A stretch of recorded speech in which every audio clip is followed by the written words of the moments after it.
Hi, I'm Natalie. 5 years ago, I thought I'd found my forever person. The man who'd hold my hand through everything, who'd choose me every single day, who'd never make me question my worth. Instead, on our 5th anniversary, while celebrating what I believed was unbreakable love, I discovered photos that shattered not just my marriage, but my entire understanding of family loyalty. The betrayal wasn't just from the man I'd pledged my life to. It was from the sister I'd protected since childhood, the sister I'd trusted with my deepest secrets, the sister who'd been my maid of honor. Some betrayals cut so deep they rewrite your entire story. This is mine. Before we jump back in, tell us where you're tuning in from, and if this story touches you, make sure you're subscribed, because tomorrow, I've saved something extra special for you. The California sun hung low over Bakersfield's amber hills as I pulled into the driveway of our little suburban home on Maple Street. The October heat still clung to the air, that peculiar Central Valley warmth that makes you forget autumn is supposed to bring relief. I sat in my Honda Civic for a moment, engine ticking as it cooled, staring at the house Marcus and I had painted seafoam green 3 summers ago. The color had faded some, but it still made me smile every time I came home. Today was different, though. Today marked 5 years since we'd promised each other forever, in the little chapel on the outskirts of town, surrounded by sunflowers and hope. I reached across the passenger seat for the small gift bag containing Marcus's anniversary present. A vintage watch I'd found at an estate sale in Fresno, the kind with a leather band worn soft from decades of wear. The seller had told me it belonged to a man who'd been married 53 years before he passed. Something about that story had called to me, the idea of love lasting that long, growing more beautiful with time rather than wearing thin. I'd spent weeks having it restored, polishing away the scratches while keeping the character that made it special. The front door opened before I could reach for my keys.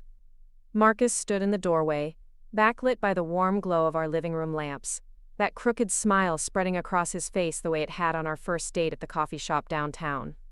He was still in his work clothes, dark slacks and a button-down shirt with the sleeves rolled up, his tie loosened and hanging around his neck like an afterthought. Even after 5 years, the sight of him could still make my stomach flutter with that particular mix of comfort and attraction that I'd learned meant home. "There's my beautiful wife," he said, stepping aside to let me pass. The smell of garlic and oregano drifted from the kitchen, mingling with the vanilla candles I'd left burning that morning. "You're just in time. Dinner's almost ready." I paused in the entryway, taking in the scene he'd set. The dining room table was draped with the white linen cloth we'd received as a wedding gift, set with our good china and the crystal wine glasses that usually lived in the cabinet gathering dust. 2 tapered candles flickered in their brass holders, casting dancing shadows on the walls.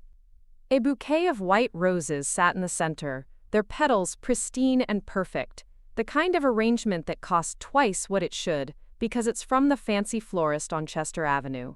"Marcus, this is beautiful," I breathed, setting my purse and the gift bag on the console table. "You didn't have to go through all this trouble." He wrapped his arms around me from behind, his chin resting on my shoulder as we both looked at his handiwork. 5 years, Nat. 5 years of putting up with my terrible jokes and my habit of leaving coffee rings on the counter. You deserve roses and candles and all the trouble in the world. I leaned back against his chest, feeling the steady rhythm of his heartbeat through his shirt.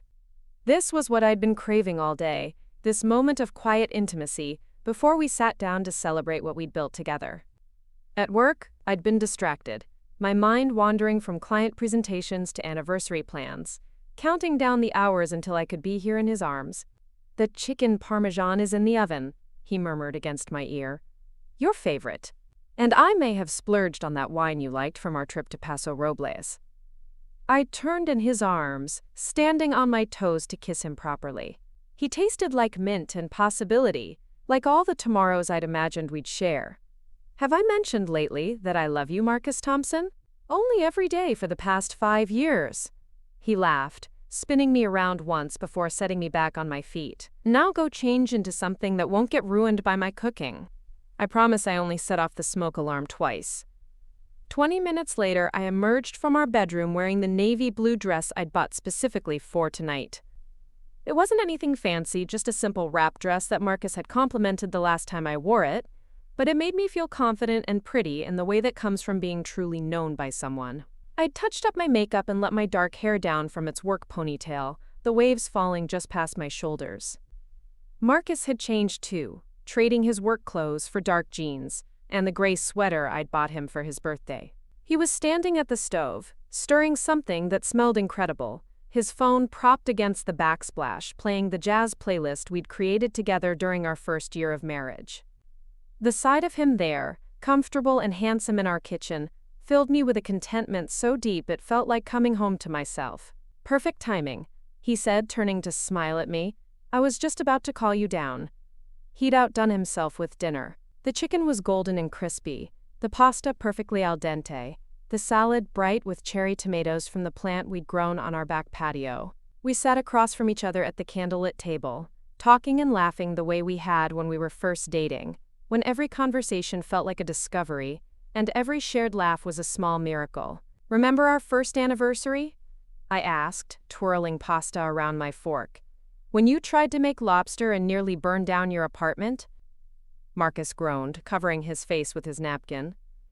"The fire department probably still has my address flagged as a safety hazard. And you just stood there laughing while I tried to explain to the firefighters that I was attempting to be romantic."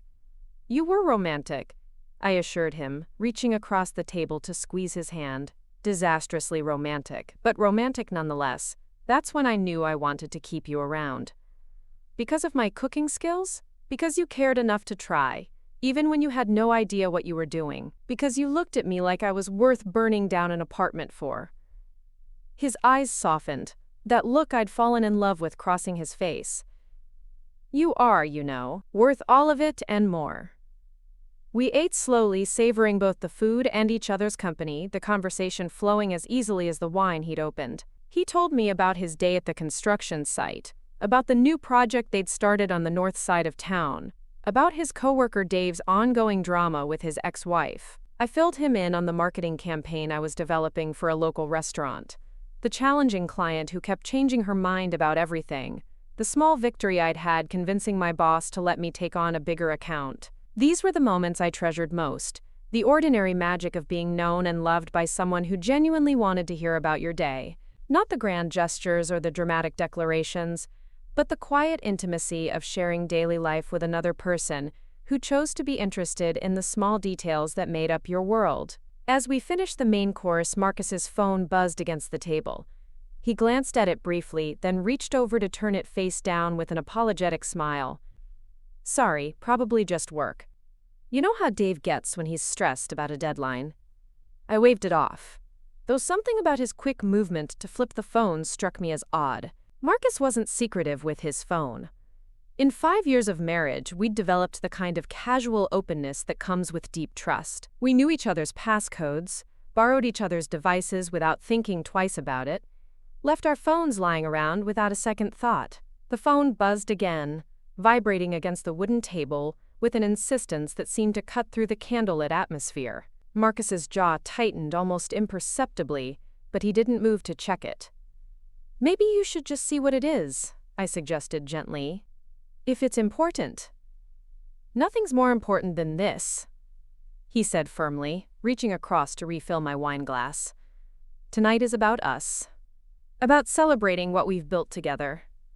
The phone buzzed a third time, then a fourth. Each buzz seemed louder than the last, more intrusive, demanding attention in a way that was beginning to feel aggressive. I watched Marcus's face as he determinedly ignored it, noting the slight tension around his eyes, the way his smile had become just a fraction more forced.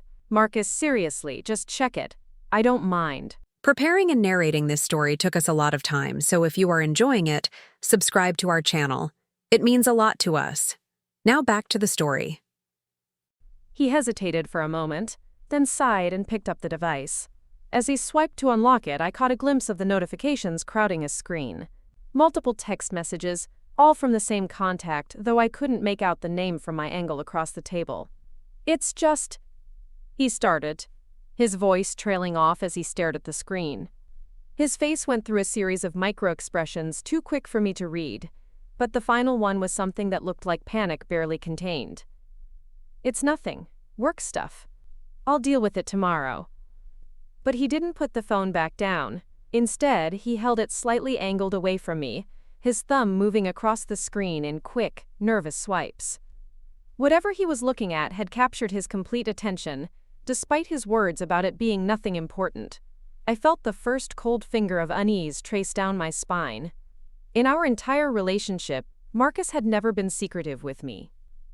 We'd built our marriage on a foundation of radical honesty, sharing everything from childhood traumas to daily anxieties.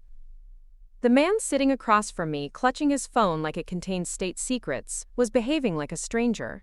"What kind of work stuff requires that many text messages on a Saturday night?" I asked, trying to keep my voice light and teasing, though something sharp was beginning to unfurl in my chest. Marcus looked up at me with eyes that seemed to be calculating something. "You know how it is in construction. Sometimes there are emergencies, or supplies get delayed, or..." The phone buzzed again in his hands, and despite himself, his eyes flicked down to the screen. Whatever he saw there made his face go pale. "Marcus." My voice was steady, but I could feel something fracturing inside me the way ice cracks just before it breaks completely. "What is going on?" He set the phone down abruptly, but not before I caught another glimpse of the screen. A photo, just for a split second, but long enough for my brain to register details that didn't make sense. A woman's face, laughing, in what looked like intimate close-up. Not a work photo. Not a construction emergency. "Nothing's going on," he said quickly, but his voice had gone high and tight. "I'm sorry, babe. I should have just left it in the other room. Let me turn it off completely." But, as he reached for the power button, the phone lit up with an incoming call. The screen filled with a photo I knew as well as my own reflection, a contact name that hit me like a physical blow. Vanessa. My sister's name, accompanied by a photo I'd never seen before. Vanessa in what looked like a hotel room, her dark hair tumbling over her shoulders, wearing a red silk camisole I'd helped her pick out for a date months ago. But it wasn't just any photo. The angle, the intimate lighting, the way she was looking at the camera, with that sultry expression she reserved for men she was trying to seduce. All of it screamed of private moments, captured by someone who had been very close to her. The room tilted sideways, the candles flickered, the jazz music continued playing, but it sounded far away and distorted, like it was coming from underwater. I stared at the screen, my mind struggling to process what I was seeing, to make sense of the impossible. My sister's face on my husband's phone. Not just any photo, but an intimate one, the kind you send to someone when you want them to think about you in ways that have nothing to do with sibling relationships. "Nat," Marcus said, his voice coming from very far away. "I can explain. But I wasn't listening anymore. Something had shifted inside me. Some fundamental understanding of reality that I'd taken for granted. I reached across the table with movements that felt detached from my body, and plucked the still-ringing phone from his nerveless fingers. The photo filled the screen, and now I could see details that made my stomach lurch. The timestamp showed it was taken 3 hours ago, while I was still at work, finishing up a presentation so I could leave early for our anniversary dinner. The background showed a room I didn't recognize, upscale and modern, in a way that suggested a nice hotel. And Vanessa, my baby sister, the woman I'd helped raise after our parents' divorce, was looking directly into the camera with an expression that left no doubt about her intentions. Below the photo, a preview of her message was visible. "Missing you already. Can't wait for next weekend when..." I couldn't read the rest, but I didn't need to. The pieces were falling into place with horrible clarity, creating a picture that rewrote everything I thought I knew about my life. Marcus was having an affair. With my sister, the sister who had been my maid of honor, who had given a tearful speech about how perfect we were together, who had held my hand during my worst moments and celebrated my happiest ones. The sister who had keys to our house, who came over for Sunday dinners, who had been planning to spend Thanksgiving with us next month. I set the phone down very carefully on the white linen tablecloth, my hands moving with the precise control that comes from shock. The room was spinning, but I felt strangely calm, as if I was watching this happen to someone else from a great distance. "How long?" The words came out steady and clear, though I couldn't feel my lips moving. Marcus opened his mouth and closed it. His face had gone ashen, and he was looking at me like I was a judge preparing to deliver his sentence. "Nat, please, let me explain what you think you saw. How long have you been sleeping with my sister?" I repeated, each word precise and surgical. He flinched as if I'd slapped him. The candles continued to flicker. The wine continued to glow ruby red in our crystal glasses. The roses continued to perfume the air with their cloying sweetness. Everything looked exactly the same as it had 5 minutes ago, but the entire world had changed. "It's not what you think," he whispered, but there was no conviction in his voice. I picked up his phone again, this time swiping deliberately through his messages before he could stop me. What I found there destroyed what was left of my world. Months of conversations, photos, plans. Hotel reservations made in both their names. Text messages that detailed not just their physical relationship, but their emotional one. Declarations of love that echoed the ones he'd made to me just hours ago. Plans for a future that apparently didn't include his wife. The worst part wasn't the evidence of their affair. It was the timeline. The messages went back 8 months, starting just after Vanessa had moved back to Bakersfield following her breakup with her long-term boyfriend. 8 months of lies, of family dinners where they'd sat at the same table as me and pretended to be nothing more than brother-in-law and sister-in-law. 8 months of Vanessa calling me to complain about being single while she was sleeping with my husband. 8 months of Marcus coming home to me every night, making love to me, planning our future, all while maintaining a secret life that made a mockery of everything we'd built together. I stood up so abruptly that my chair scraped against the hardwood floor with a sound like fingernails on a chalkboard. The sudden movement made the candles flicker wildly, casting dancing shadows that seemed to match the chaos erupting inside my chest. "I need to go," I said, my voice surprisingly steady considering that my entire world had just imploded. "Nat, wait please." Marcus jumped up, reaching for me across the table, but I stepped back before he could touch me. "Don't." The word came out sharp and final. "Just don't." I walked to the entryway with movements that felt disconnected from my body, like I was operating on autopilot while my brain tried to process the magnitude of what I'd discovered. Behind me, I could hear Marcus following, his voice rising in desperation. "Baby, please, you have to understand.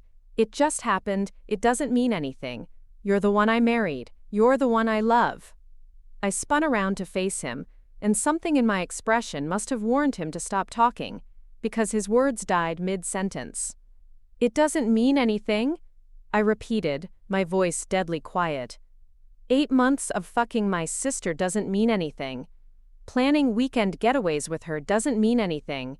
Telling her you love her in the same words you use with me doesn't mean anything? His face crumpled. "You read the messages." The scholarship funding her studies had been established partly through profits from the memorial collection honoring Mom's legacy, creating a circle of support that connected past, present, and future generations of Brooks family creativity. Victoria had tried to steal our legacy, but had instead catalyzed its most dramatic flowering in decades. The thesis committee is interested in documenting our family's story as part of the academic research. Lily continued, her voice carrying the confidence of someone who'd survived attempted murder and emerged with enhanced rather than diminished faith in her own worth and capabilities. They want to explore how traditional crafts can adapt to contemporary market conditions while maintaining their essential character and community connections. The academic attention felt validating, but also slightly overwhelming, transforming our family's private struggle against domestic violence into a case study that might influence business education and public policy discussions about family enterprises and community development. The responsibility of representing broader social issues through our personal experience required careful consideration of how much privacy we were willing to sacrifice for potential positive impact on other families facing similar challenges. Carmen Rodriguez knocked and entered carrying coffee and the morning edition of the Pittsburgh Post-Gazette, which featured a business section article about small manufacturers thriving through quality focus and community engagement. Brooks crystal and glassware manufacturing was prominently featured as an example of how family businesses could overcome scandals and economic pressures by returning to fundamental values of craftsmanship and ethical operations. The positive coverage represented dramatic change from the sensational crime reporting that had followed Victoria's arrest and trial. The phone's been ringing all morning with interview requests from business journalists and documentary filmmakers. Carmen announced, settling into the remaining chair around our increasingly crowded conference table. Her bookstore had become an informal headquarters for managing media attention and protecting our family's privacy, while allowing appropriate public discussion of issues raised by our experience. Everyone wants to know how you rebuilt the business after Victoria's crimes, what lessons other family enterprises can learn from your survival and success. The media attention was flattering but also exhausting, requiring careful consideration of which opportunities would serve constructive purposes versus those that simply exploited our tragedy for entertainment value. Documentary filmmakers were particularly persistent, seeing our story as perfect material for true crime programming that combined domestic violence with business intrigue and ultimate redemption. The challenge was maintaining control over our narrative, while sharing experiences that might help other families recognize and escape similar situations. I think we should focus on the business recovery aspects rather than the criminal details. I suggested, conscious that Lily's privacy and emotional well-being had to be protected even when public attention could benefit the factory and our community. There are probably other family businesses dealing with internal betrayals and financial manipulation. If our story can help them identify problems and find solutions, the publicity serves a constructive purpose. The factory's success had attracted attention from economic development organizations interested in understanding how traditional manufacturing could thrive in an era of global competition and technological disruption. Our emphasis on artisanal quality and community connections represented a business model that challenged conventional wisdom about efficiency and scale, proving that smaller operations could achieve sustainable profitability through different approaches to production and marketing. The State Business Awards ceremony in Harrisburg took place on a snowy January evening, the Capitol building's rotunda filled with entrepreneurs and small business owners who'd achieved recognition for innovation, community service, and ethical practices. I read enough. I grabbed my purse from the console table, my hands shaking now as the initial shock began to wear off, and the real pain started to seep in. I read enough to know that my husband and my sister have been making a fool of me for almost a year. I read enough to know that while I was planning our anniversary dinner and buying you thoughtful gifts and falling asleep next to you every night trusting you completely, you were living a double life that would have made me laugh if it wasn't so fucking tragic. I never meant for this to happen, he said, tears starting to stream down his face. You have to believe me, Nat. I love you. I've always loved you. This thing with Vanessa, it just got complicated. It got out of hand. Complicated. I tasted the word like poison. Is that what we're calling it when you betray your wife with her own sister? Complicated. I opened the front door, needing air, needing space, needing to be anywhere but in this house that suddenly felt like a stage set for a play I'd never auditioned for. The October evening air hit my face, warm and dry, carrying the scent of jasmine from our neighbor's yard. Such an ordinary evening, the kind where families were probably sitting down to dinner, couples were settling in to watch movies, children were being tucked into bed with stories about happily ever after. Where are you going? Marcus called after me, his voice breaking. I paused at the threshold, not turning around. I don't know. Anywhere that isn't here. Anywhere that isn't this lie you've built around me. This is your home, Nat. Our home. We can work through this. We can fix this. No. I turned back to look at him one last time. This man I'd pledged my life to, this stranger who had been living a secret life while I planned our future. We can't fix this, Marcus. You can't unbreak trust like this. You can't unsleep with my sister. You can't take back 8 months of lies. I walked to my car, my legs unsteady beneath me, feeling like I was moving through a nightmare that I couldn't wake up from. Behind me, I could hear him calling my name, but his voice sounded distant and unreal, like an echo from another life. As I sat in my Honda Civic, key in the ignition, engine turning over with mechanical reliability, I stared back at the house we'd painted together, the life we'd built together, the future I'd imagined we'd share. The windows glowed warmly against the gathering darkness, the same as they had every night for the past 5 years. But everything was different now. Everything was broken, I pulled out my phone with shaking hands and scrolled to Vanessa's number. My thumb hovered over the call button for a long moment. What would I even say to her? What words existed for this kind of betrayal? How do you confront the person who helped raise you about destroying your marriage? Instead, I scrolled to Keisha's contact, my best friend since high school, the one person who had always told me the truth even when I didn't want to hear it. She answered on the second ring. Nat? What's wrong? You sound… Can I come over? I interrupted, surprised by how small my voice sounded. I need somewhere to go, and I can't be here right now. Of course, honey. Are you okay? What happened? I looked back at the house one more time, at Marcus standing silhouetted in the doorway, watching me leave. I'll explain when I get there. I just need to not be alone right now. Drive safe, she said firmly. I'll put coffee on. As I backed out of the driveway, leaving behind the anniversary dinner that had turned into the worst night of my life, I realized that this was just the beginning. Tomorrow, I would have to figure out how to rebuild my entire world. Tonight, I just had to survive the falling apart.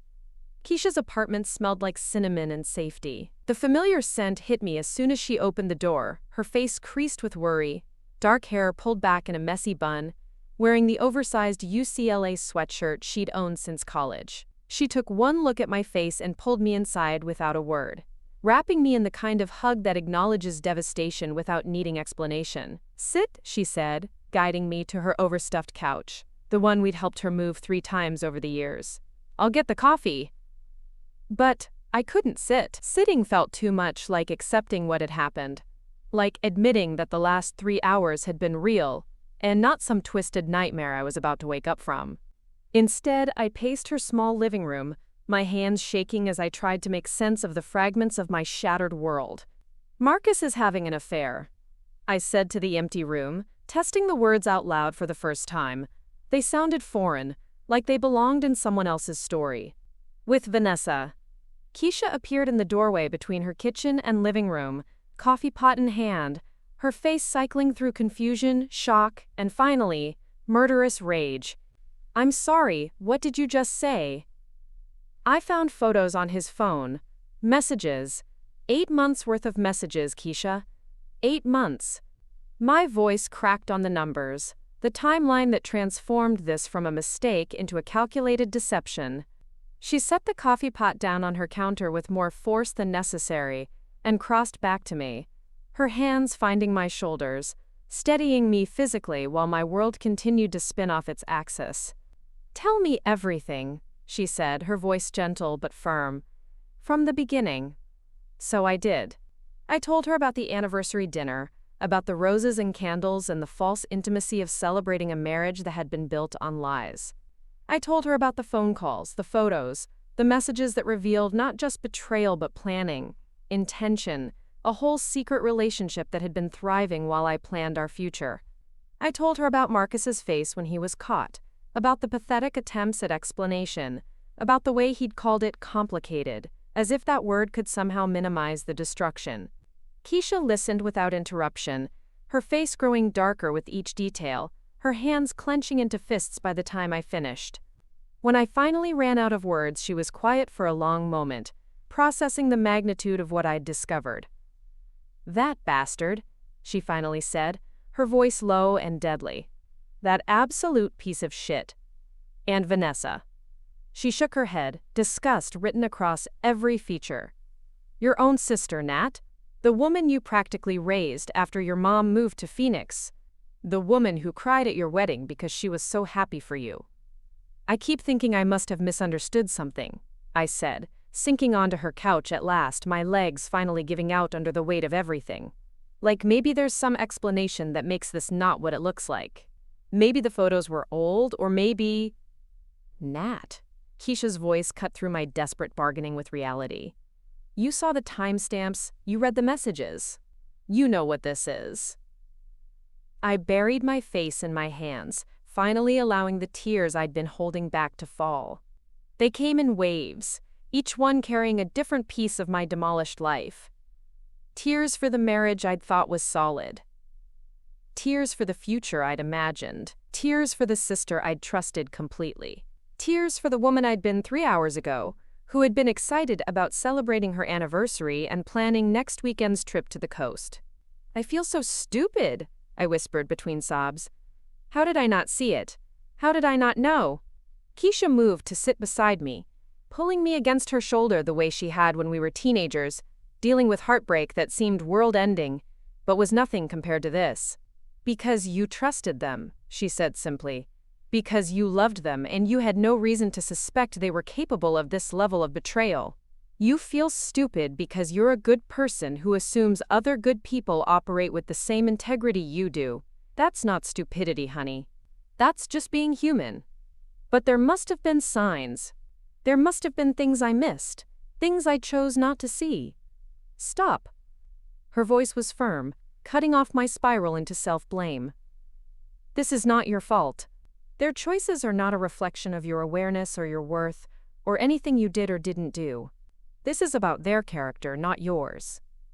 I wanted to believe her, but the voice in my head was relentless, cataloging every moment I might have caught them if I'd been more suspicious, more vigilant, less trusting. The times Vanessa had come over when Marcus was home from work early. The way they'd seemed more comfortable around each other lately, the inside jokes I'd attributed to them becoming closer as family. The weekends Marcus had worked late on projects that I'd never seen evidence of completing. "What am I supposed to do now?" I asked, the question feeling enormous and impossible. "How do I even begin to deal with this?" Keisha was quiet for a moment, her hand running soothingly through my hair while she considered the question. When she spoke, her voice was thoughtful and measured. "First, you survive tonight.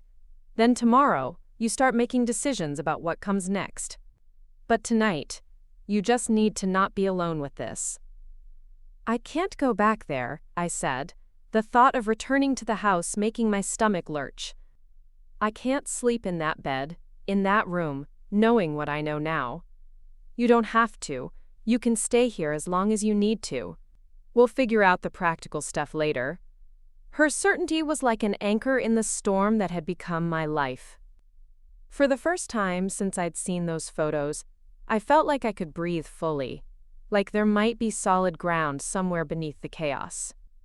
My phone buzzed in my purse, the sound making me jump. Then it buzzed again. And again. The familiar rhythm of someone trying desperately to reach me. "It's probably him," I said, making no move to check it. "Probably. Are you ready to deal with that?" I pulled the phone out and stared at the screen. 15 missed calls from Marcus. 23 text messages. The preview of the most recent one was visible. "Please come home so we can talk about this. I love you, Nat. Please don't throw away everything we have because of..."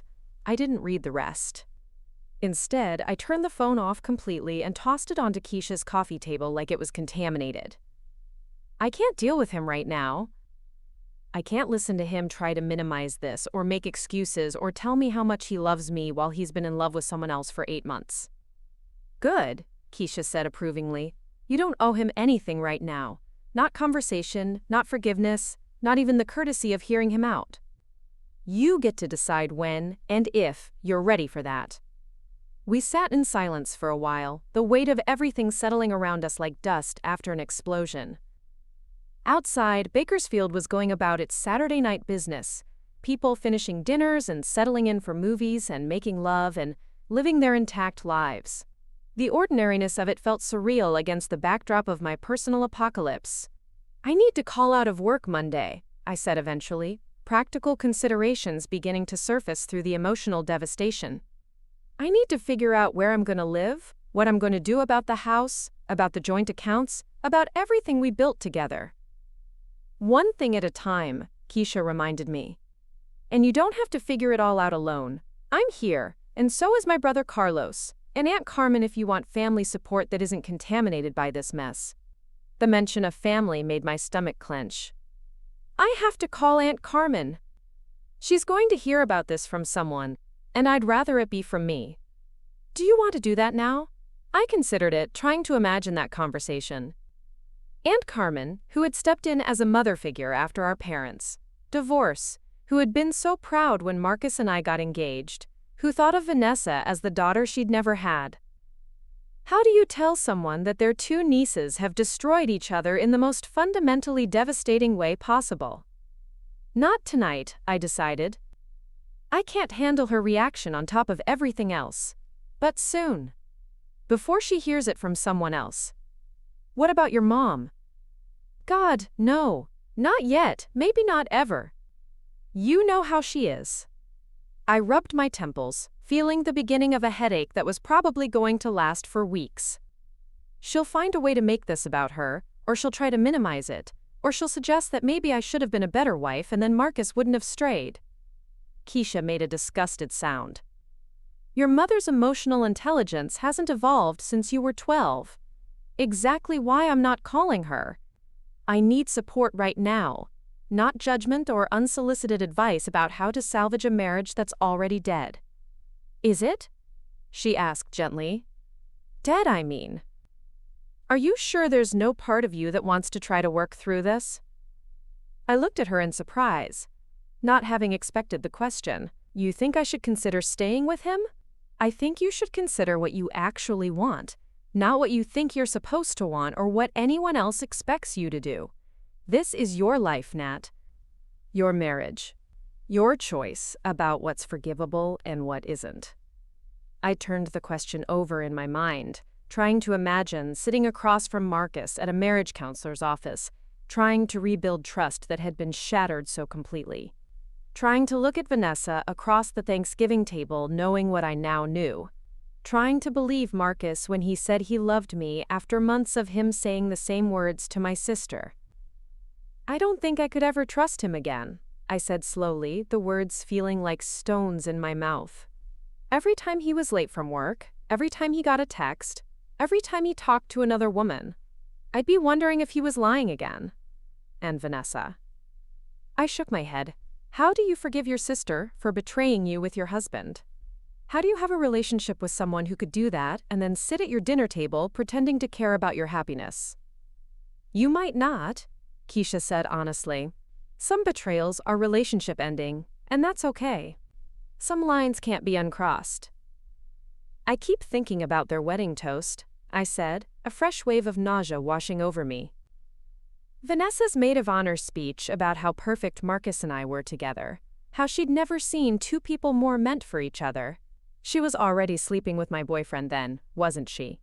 She was already planning to destroy my marriage while she stood up there telling everyone how happy she was for us. We don't know when it started with Marcus specifically, Keisha reminded me, though her voice suggested she was thinking along the same lines I was. The messages went back 8 months. Our wedding was 18 months ago.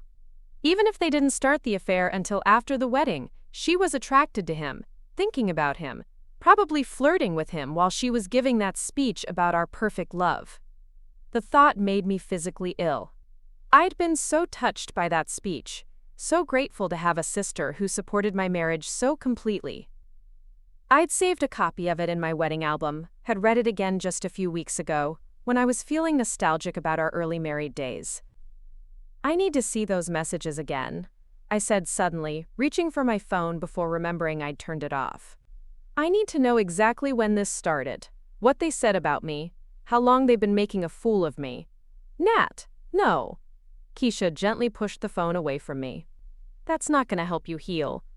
That's just going to hurt you more. But I need to know. You need to know that your husband betrayed you with your sister. You already know that. The specific details of how they talked about you or when exactly it started or what they said about your marriage, none of that is going to change anything.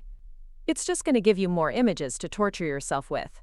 She was right, but the urge to know everything was overwhelming. My mind kept circling back to those messages, to the photos, to all the evidence of their relationship that I'd only glimpsed. There was something masochistic about wanting to read every word, to understand the full scope of their deception. I can't stop thinking about it, I admitted. About what they said about me, about whether they laughed at how clueless I was, about whether this was always the plan, or if it just happened. Of course you can't stop thinking about it. Your brain is trying to make sense of something senseless, trying to find logic in a situation that was created by people acting without integrity. But torturing yourself with details isn't going to give you the closure you're looking for. I knew she was right, but knowing and feeling were two different things.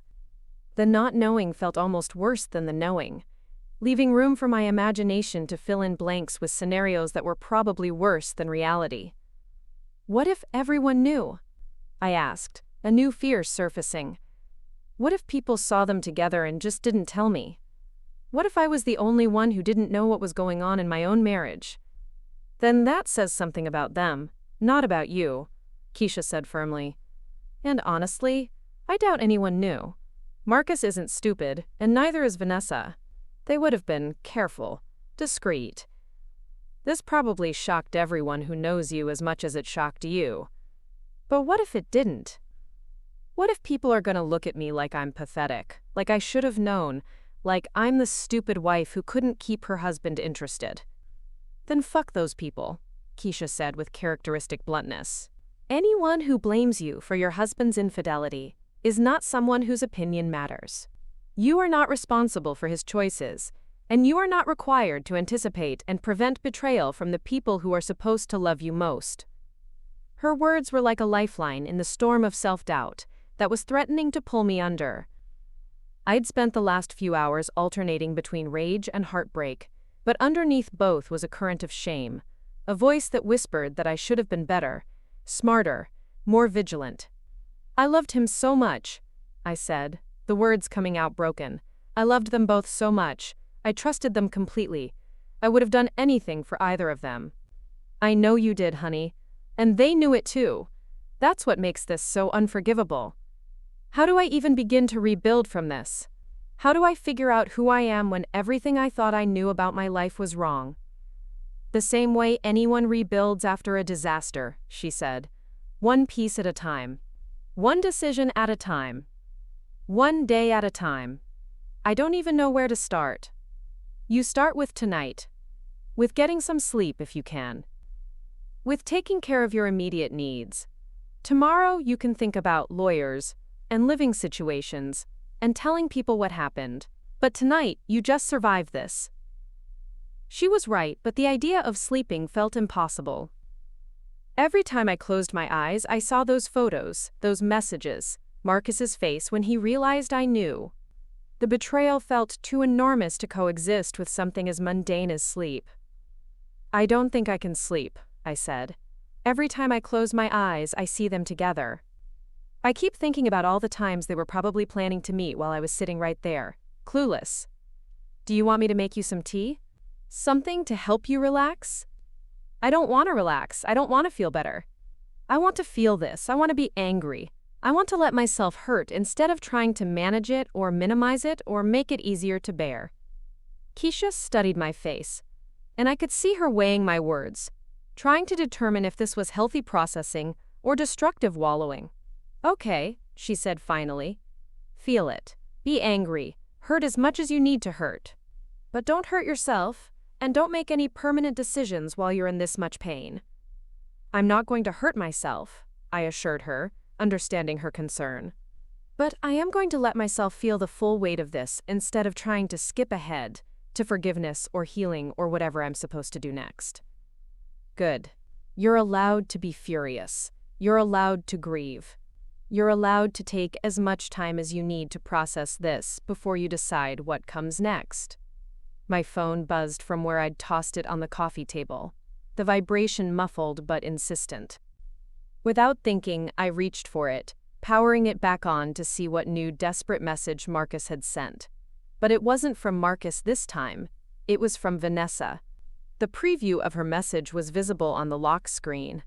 Nat, I heard you found out. Can we please talk?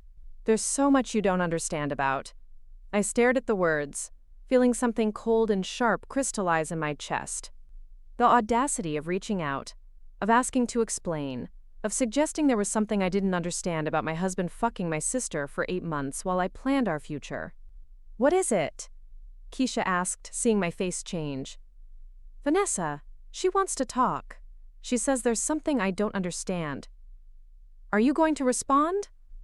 I looked at the message again, at the casual way she'd addressed me, as if we were still sisters who confided in each other. as if she hadn't just destroyed my marriage and our relationship in the most spectacular way possible. "Not tonight," I said, powering the phone off again. "But soon. Because she's right about one thing. There is something I don't understand. I don't understand how someone I loved that much could do something that cruel and then think there's an explanation that makes it okay. What do you think you'll say to her?" Quote, "I don't know yet. But it won't be what she's expecting. She probably thinks she can spin this, make herself the victim, convince me that she's sorry and it just happened and she never meant to hurt me. And you don't believe that?" "I believe she's sorry she got caught. I believe she might even be sorry that I'm hurt. But I don't believe for a second that this just happened. 8 months of deception doesn't just happen. Planning hotel weekends doesn't just happen. Falling in love with your sister's husband doesn't just happen. No, it doesn't. So when I'm ready to talk to her, it won't be to hear her explanations or her apologies. It'll be to tell her exactly what she's cost me and to make sure she understands that there's no coming back from this. What about Marcus? What about him? Are you going to want to hear his side of things?"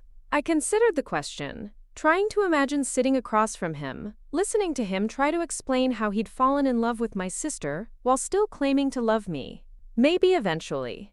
Not to forgive him or to try to fix things, but to understand how someone I thought I knew so well could be capable of this level of deception. I keep thinking there must be some part of the Marcus I married that was real, that wasn't just an act he was putting on while he lived this secret life. There probably was. People are complicated, Nat. Someone can genuinely love you and still betray you. Someone can be a good person in some ways and a terrible person in others. That doesn't make the betrayal less serious, but it might help you make sense of how this happened. "I don't want him to be complicated," I said, surprising myself with the admission. "I want him to be a villain. I want this to be simple, black and white, clearly his fault and clearly unforgivable. I want to hate him completely instead of still loving parts of who I thought he was. But that's not how it works, is it? It's not." I rubbed my eyes, exhaustion finally beginning to seep through the adrenaline that had been keeping me upright. "I still love him, Keisha. Even knowing what I know, even seeing those photos, even understanding that our entire marriage has been built on lies for almost a year, I still love him, and that makes me feel pathetic."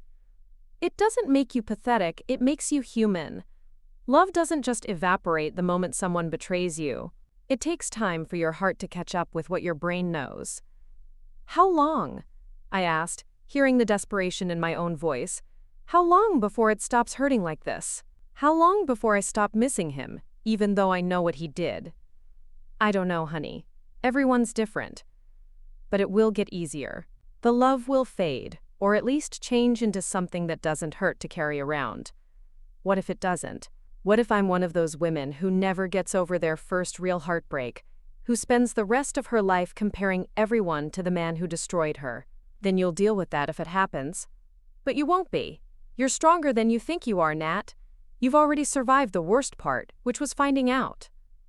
Everything else is just figuring out how to move forward. Is it wrong that part of me wants to hurt them back? That I want them to feel even a fraction of what I'm feeling right now?" Keisha was quiet for a moment, and I could see her choosing her words carefully. "It's not wrong to feel that way," she said finally. "Wanting the people who hurt you to understand the consequences of their actions is natural, but acting on that impulse might not be the best thing for you in the long run. I'm not going to key his car or post their photos online or anything like that," I assured her. "But I'm also not going to make this easy for them.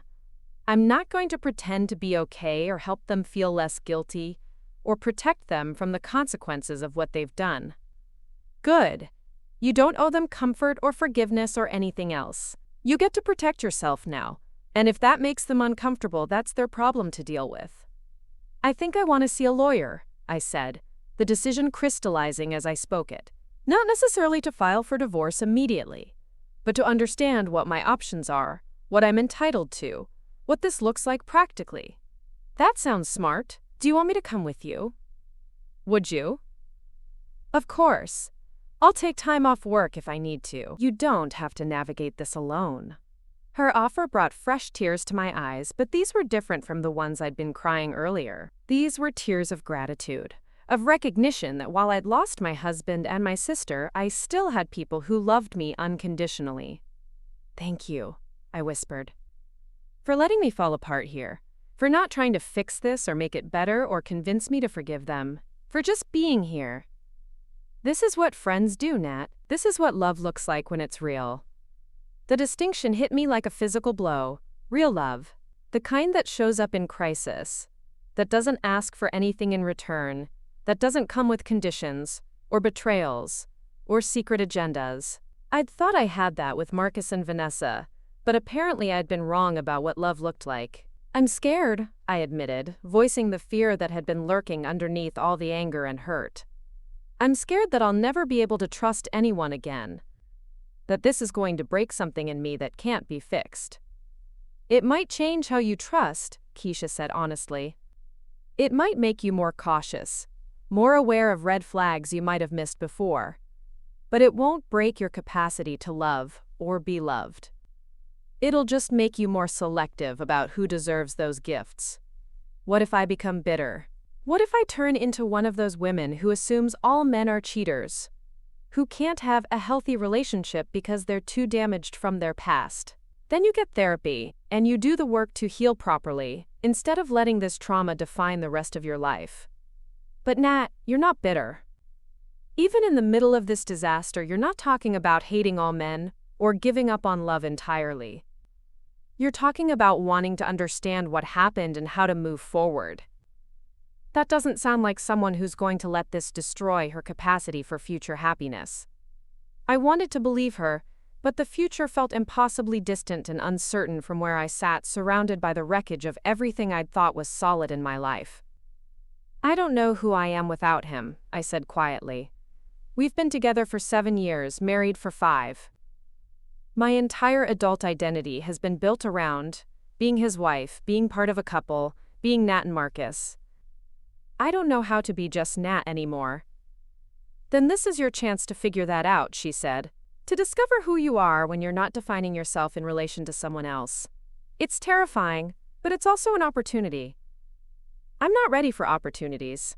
I'm not ready for silver linings or lessons learned or any of the things people say to make tragedy sound meaningful. I just want my life back. "I know you do. And I'm sorry that's not possible. But the life you're going to build moving forward might be better than the one you lost, even if it's different.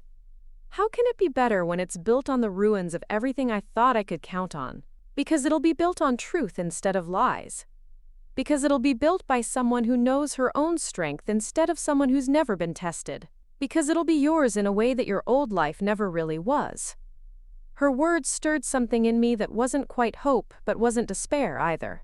Maybe it was just the faintest possibility that someday this wouldn't feel like the end of everything. That someday it might feel like the beginning of something else entirely. "Will you help me?" I asked. "Not just tonight, but with whatever comes next? I don't think I can do this alone." "You're not alone, Nat. You never will be as long as I'm around. We'll figure this out together, one day at a time." For the first time since I'd seen those photos on Marcus's phone, I felt like I could breathe fully. The world was still shattered. My heart was still broken, and tomorrow was going to bring challenges I couldn't even imagine yet. But I wasn't facing it alone, and somehow, that made all the difference. Monday morning arrived with the cruel indifference of a world that expected normalcy, while mine lay in ruins. I'd managed maybe 3 hours of broken sleep on Keisha's couch, waking every hour from dreams that morphed seamlessly into nightmares, my subconscious mind unable to distinguish between the betrayal and the processing of it. The October sun streamed through her apartment windows, with the same relentless cheerfulness it had shown the morning before, when I'd still been a married woman planning anniversary celebrations. Keisha emerged from her bedroom already dressed for work, moving quietly around the kitchen as she made coffee and toast, her consideration touching in its normalcy. She'd taken the day off to come to the lawyer's office with me, a kindness that felt both necessary and overwhelming. "How are you feeling?" she asked softly, settling beside me on the couch with 2 steaming mugs. "Like I've been hit by a truck," I answered honestly, accepting the coffee gratefully. "Like I'm living someone else's nightmare." My phone, which I'd finally turned back on, buzzed insistently from the coffee table. The lock screen showed 37 missed calls and 62 text messages accumulated overnight. Marcus had clearly been awake, cycling through desperation, anger, and what appeared to be bargaining if the message previews were any indication. "Have you looked at any of them?" Keisha asked, noting my avoidance of the device. "A few. Mostly Marcus begging me to come home so we can talk. A couple from Vanessa that I deleted without reading." I rubbed my temples, feeling the familiar throb of exhaustion mixed with emotional overload. I'm not ready for their explanations or their guilt or whatever narrative they're trying to construct about this. The lawyer's office was downtown, housed in a converted Victorian that managed to be both dignified and approachable. Margaret Chen had been recommended by Keisha's cousin, a woman who'd navigated her own divorce with what everyone described as grace and strategic thinking. As we sat in the waiting room, surrounded by the kind of muted professionalism that suggested discretion and competence, I felt the weight of what I was about to do settling over me. "Mrs. Rodriguez?" Margaret appeared in the doorway, a woman in her 50s with silver-streaked hair and eyes that conveyed both warmth and steel. "I'm so sorry you're going through this." Her office was lined with law books and family photos, a careful balance of professional authority and personal connection. She gestured for us to sit in the comfortable chairs across from her desk, her manner suggesting this conversation would be thorough, but gentle. "Tell me what's happened," she said simply, and so I did. I laid out the discovery, the timeline I'd been able to piece together, the evidence I'd seen on Marcus's phone. I explained about the joint accounts, the house we'd bought together, the life we'd built that now felt like an elaborate performance. Margaret listened without judgment, taking notes occasionally, asking clarifying questions that helped me understand the legal landscape I was entering. "First thing you should know," she said when I'd finished, "is that you have options. You don't have to make any permanent decisions today or even next week. But there are some immediate steps we should consider to protect your interests."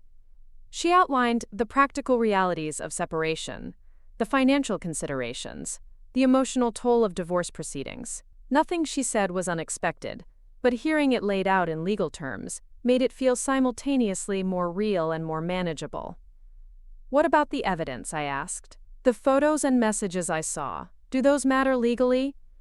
California is a no-fault state, which means the affair itself won't affect property division or spousal support. But if there are assets that were used to fund the relationship, hotels paid for with joint accounts, gifts purchased for your sister, those could be relevant. The thought of Marcus spending our money on hotel rooms, where he could betray me with Vanessa, made my stomach lurch, but I forced myself to focus on the practical implications. "I need to protect myself financially," I said, the words feeling foreign but necessary. "I need to make sure he can't empty our accounts or hide assets while I'm figuring out what I want to do." "Absolutely. We can file for temporary orders that freeze joint assets, establish temporary support if needed, and give you some legal protection while you decide how you want to proceed." By the time we left her office 2 hours later, I had a folder full of paperwork and a clearer sense of the path ahead. It felt strange, translating the emotional devastation of Saturday night into legal documents and financial strategies, but also oddly empowering. For the first time since discovering the affair, I was taking concrete steps to protect myself, rather than simply reacting to their betrayal. My phone had continued buzzing throughout the meeting, but I'd kept it silenced, focused on understanding my legal options rather than managing Marcus's emotional crisis. As Keisha and I walked to her car, I finally glanced at the accumulating messages. The tone had shifted from desperate to angry to something that looked like panic.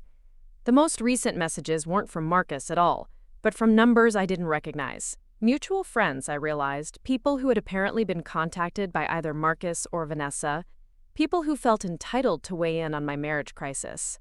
"You need to hear his side before you do anything drastic." Read one message from Sarah, a woman from Marcus's work whose husband I'd never particularly liked. "Marriage is about forgiveness." Another, from my former college roommate who I hadn't spoken to in 2 years. "I heard about the situation. Don't make any decisions while you're emotional. These things happen for a reason." "Are you kidding me?" I said aloud, scrolling through the unsolicited advice from people who apparently felt qualified to counsel me on how to handle my husband's affair with my sister. Keisha looked over my shoulder and made a sound of disgust. Who are these people to tell you what you should do? Marcus's flying monkeys, apparently. Or Vanessa's. Or maybe they just can't handle the idea that their friend's marriage isn't the fairy tale they thought it was. The messages kept coming as we drove back to Keisha's apartment. By the time we arrived, I had advice from a dozen people who seemed more concerned with preserving the illusion of my marriage than with my actual well-being. The common theme was forgiveness, second chances, the sanctity of marriage vows. Several people suggested that I was overreacting, that affairs happen, that I should be grateful Marcus was willing to work on things. "This is insane," I said, scrolling through message after message that seemed to blame me for not being more understanding of my cheating husband. It's like they think I should be grateful he wants to stay married after fucking my sister for 8 months. "Delete them," Keisha advised, but I couldn't stop reading, horrified by the audacity of people inserting themselves into my personal crisis with such confidence in their uninformed opinions. The worst message came from Marcus's mother, a woman who had never particularly warmed to me but had maintained cordial relations for the sake of family harmony. "Natalie, I know you're hurt, but Marcus is devastated. He made a mistake, but he's a good man who loves you. I hope you'll consider counseling before you do anything that can't be undone. Some things are worth fighting for." I stared at the message, feeling something cold and sharp crystallize in my chest. A mistake, as if 8 months of deception, planning, and betrayal could be classified as a simple error in judgment. As if the fact that he was devastated by getting caught somehow negated the devastation he'd caused by doing it in the first place. "His mother thinks this is a mistake," I said, my voice flat with disbelief. "A mistake that I should forgive because he's a good man who loves me. His mother is protecting her son the same way these people are protecting their image of your marriage," Keisha replied. "None of them want to deal with the reality that someone they know is capable of this level of betrayal, so they're trying to minimize it." My phone rang, interrupting our conversation. Aunt Carmen's name appeared on the screen, and I felt my heart sink. I'd been dreading this conversation, knowing that she would be devastated by the destruction of what she'd seen as our perfect family unit. "Mija." Her voice was thick with tears before I even said hello. "I just heard. Vanessa called me this morning." Of course she had. I closed my eyes, trying to prepare myself for whatever narrative my sister had spun to make herself seem less culpable. "What did she tell you?" I asked carefully. "She said there was a misunderstanding, that you saw something on Marcus's phone that looked worse than it was, that she was trying to help him plan a surprise for you, but you got the wrong idea." The audacity was breathtaking. Even caught red-handed, Vanessa was still trying to lie, still trying to manipulate the situation to make me seem like the irrational one who had jumped to conclusions. "Aunt Carmen," I said gently, "it wasn't a misunderstanding. I saw months of messages between them, photos, evidence of an affair that's been going on for 8 months. Vanessa is lying to you."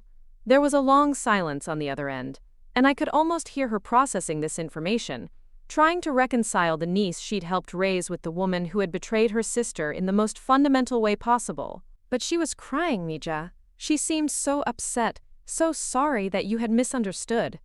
She's upset because she got caught. She's sorry because now there are consequences for what she did. But she's not sorry she did it, Carmen. She's sorry I found out." "I can't believe this," Carmen whispered. "I can't believe either of them would do this to you. To our family." I couldn't believe it either, but I saw the evidence. "There's no misunderstanding here. What are you going to do?" The question everyone kept asking, as if I owed the world a plan for how to rebuild from the rubble of my demolished marriage and family relationships. "I'm protecting myself. I saw a lawyer today. I'm figuring out my options." "Divorce?" The word came out like she was naming something unspeakable. "Maybe. I don't know yet, but I'm not going to pretend this didn't happen, and I'm not going to minimize it to make other people comfortable." "Your marriage is sacred, Natalie. Your vows meant something. Maybe if you could find it in your heart to forgive." "Carmen, stop." My voice was sharper than I'd intended, but I was tired of being told what I should do by people who weren't living my reality. "I appreciate that you care about me, but you don't get to tell me how to respond to my husband cheating on me with my sister. You don't get to tell me what my marriage vows require me to tolerate. I'm just trying to help. You can help by supporting me, Not by telling me to forgive them. You can help by believing me when I tell you what happened, instead of trying to convince me it was a misunderstanding." She was quiet for a moment, and when she spoke again, her voice was smaller, sadder. "I'm sorry, mija. You're right. I just don't want to lose our family." "Our family is already broken, Carmen. I didn't break it. They did, and I can't fix it by pretending it's not broken." After we hung up, I sat on Keisha's couch feeling drained and angry. The people who claimed to care about me were more invested in maintaining the illusion of family harmony than in supporting me through the worst crisis of my life. They wanted me to be understanding, forgiving, mature enough to overlook betrayal in service of keeping everyone else comfortable. "This is what they do," Keisha said, having overheard my side of the conversation. "When someone disrupts the status quo, even when they're the victim, everyone else tries to pressure them back into line because change is scary and uncomfortable. But they're asking me to accept the unacceptable. They're asking me to pretend that what Marcus and Vanessa did is forgivable, just because forgiving it would be more convenient for everyone else." Exactly. And that's not your job. Your job is to protect yourself and figure out what you need to heal, not to manage everyone else's discomfort with the situation. My phone buzzed again, this time with a call from an unknown number. I almost didn't answer, but something made me pick up. "Nat? It's Diego." My cousin's voice was tight with concern. "I just talked to my mom. She told me what happened."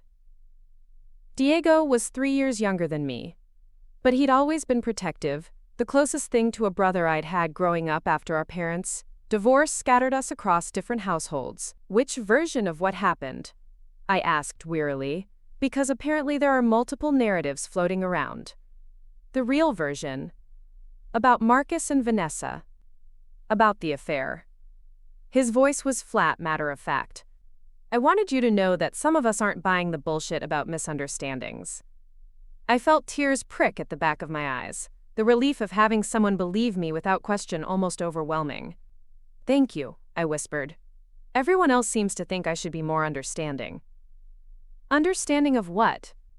"Understanding that your husband betrayed you with your sister for months while you trusted them both completely? Fuck that, Nat. Fuck them, and fuck everyone who thinks you should just get over it." His anger on my behalf was like a balm on wounds I hadn't even realized I was carrying. For the first time since Saturday night, someone was mad at the right people for the right reasons. "Mom said you're thinking about divorce." "I'm thinking about protecting myself. I saw a lawyer today just to understand my options." "Good. You should protect yourself. You should do whatever you need to do, and anyone who has a problem with that can deal with me." "Diego?" "No, I'm serious. I've already had words with a few people who seem to think they get to have opinions about your marriage. Aunt Rosa was talking about how you should consider counseling, how affairs can be overcome with the right attitude. I told her that if she wanted to volunteer to have her husband cheat on her with her sister, she was welcome to test that theory, but she needed to keep her advice to herself when it came to your situation." I laughed despite myself, imagining my serious cousin delivering that particular reality check to our notoriously opinionated great-aunt. "What did she say to that?" "She said I was being disrespectful. I told her that disrespectful was telling a betrayed wife that she should be more forgiving. She hasn't spoken to me since, which I consider a win." "I love you, Diego. I love you too, cousin, and I want you to know that whatever you decide to do, you have support. Not everyone is going to try to guilt you into taking back a cheating husband." After he hung up, I felt lighter, more grounded. Diego's unconditional support reminded me that I wasn't crazy for feeling betrayed, that I wasn't overreacting by considering divorce, that I didn't owe anyone forgiveness or second chances just to keep the peace. But the pressure continued throughout the week. Text messages from well-meaning friends who suggested marriage counseling as if the problem was communication rather than betrayal. Calls from extended family members who had heard various versions of the story and wanted to offer their perspective on the sanctity of marriage. Even my boss, who had noticed my distraction at work, pulled me aside to suggest that personal problems shouldn't interfere with professional responsibilities. "I'm sorry if my performance has been affected," I said stiffly, sitting across from her in her glass-walled office while the rest of the marketing team continued their ordinary Tuesday afternoon. "It's understandable that you're going through a rough patch," Linda replied, her tone suggesting she thought she was being generous. But I need to know that you're committed to your responsibilities here, while you work through whatever's happening at home.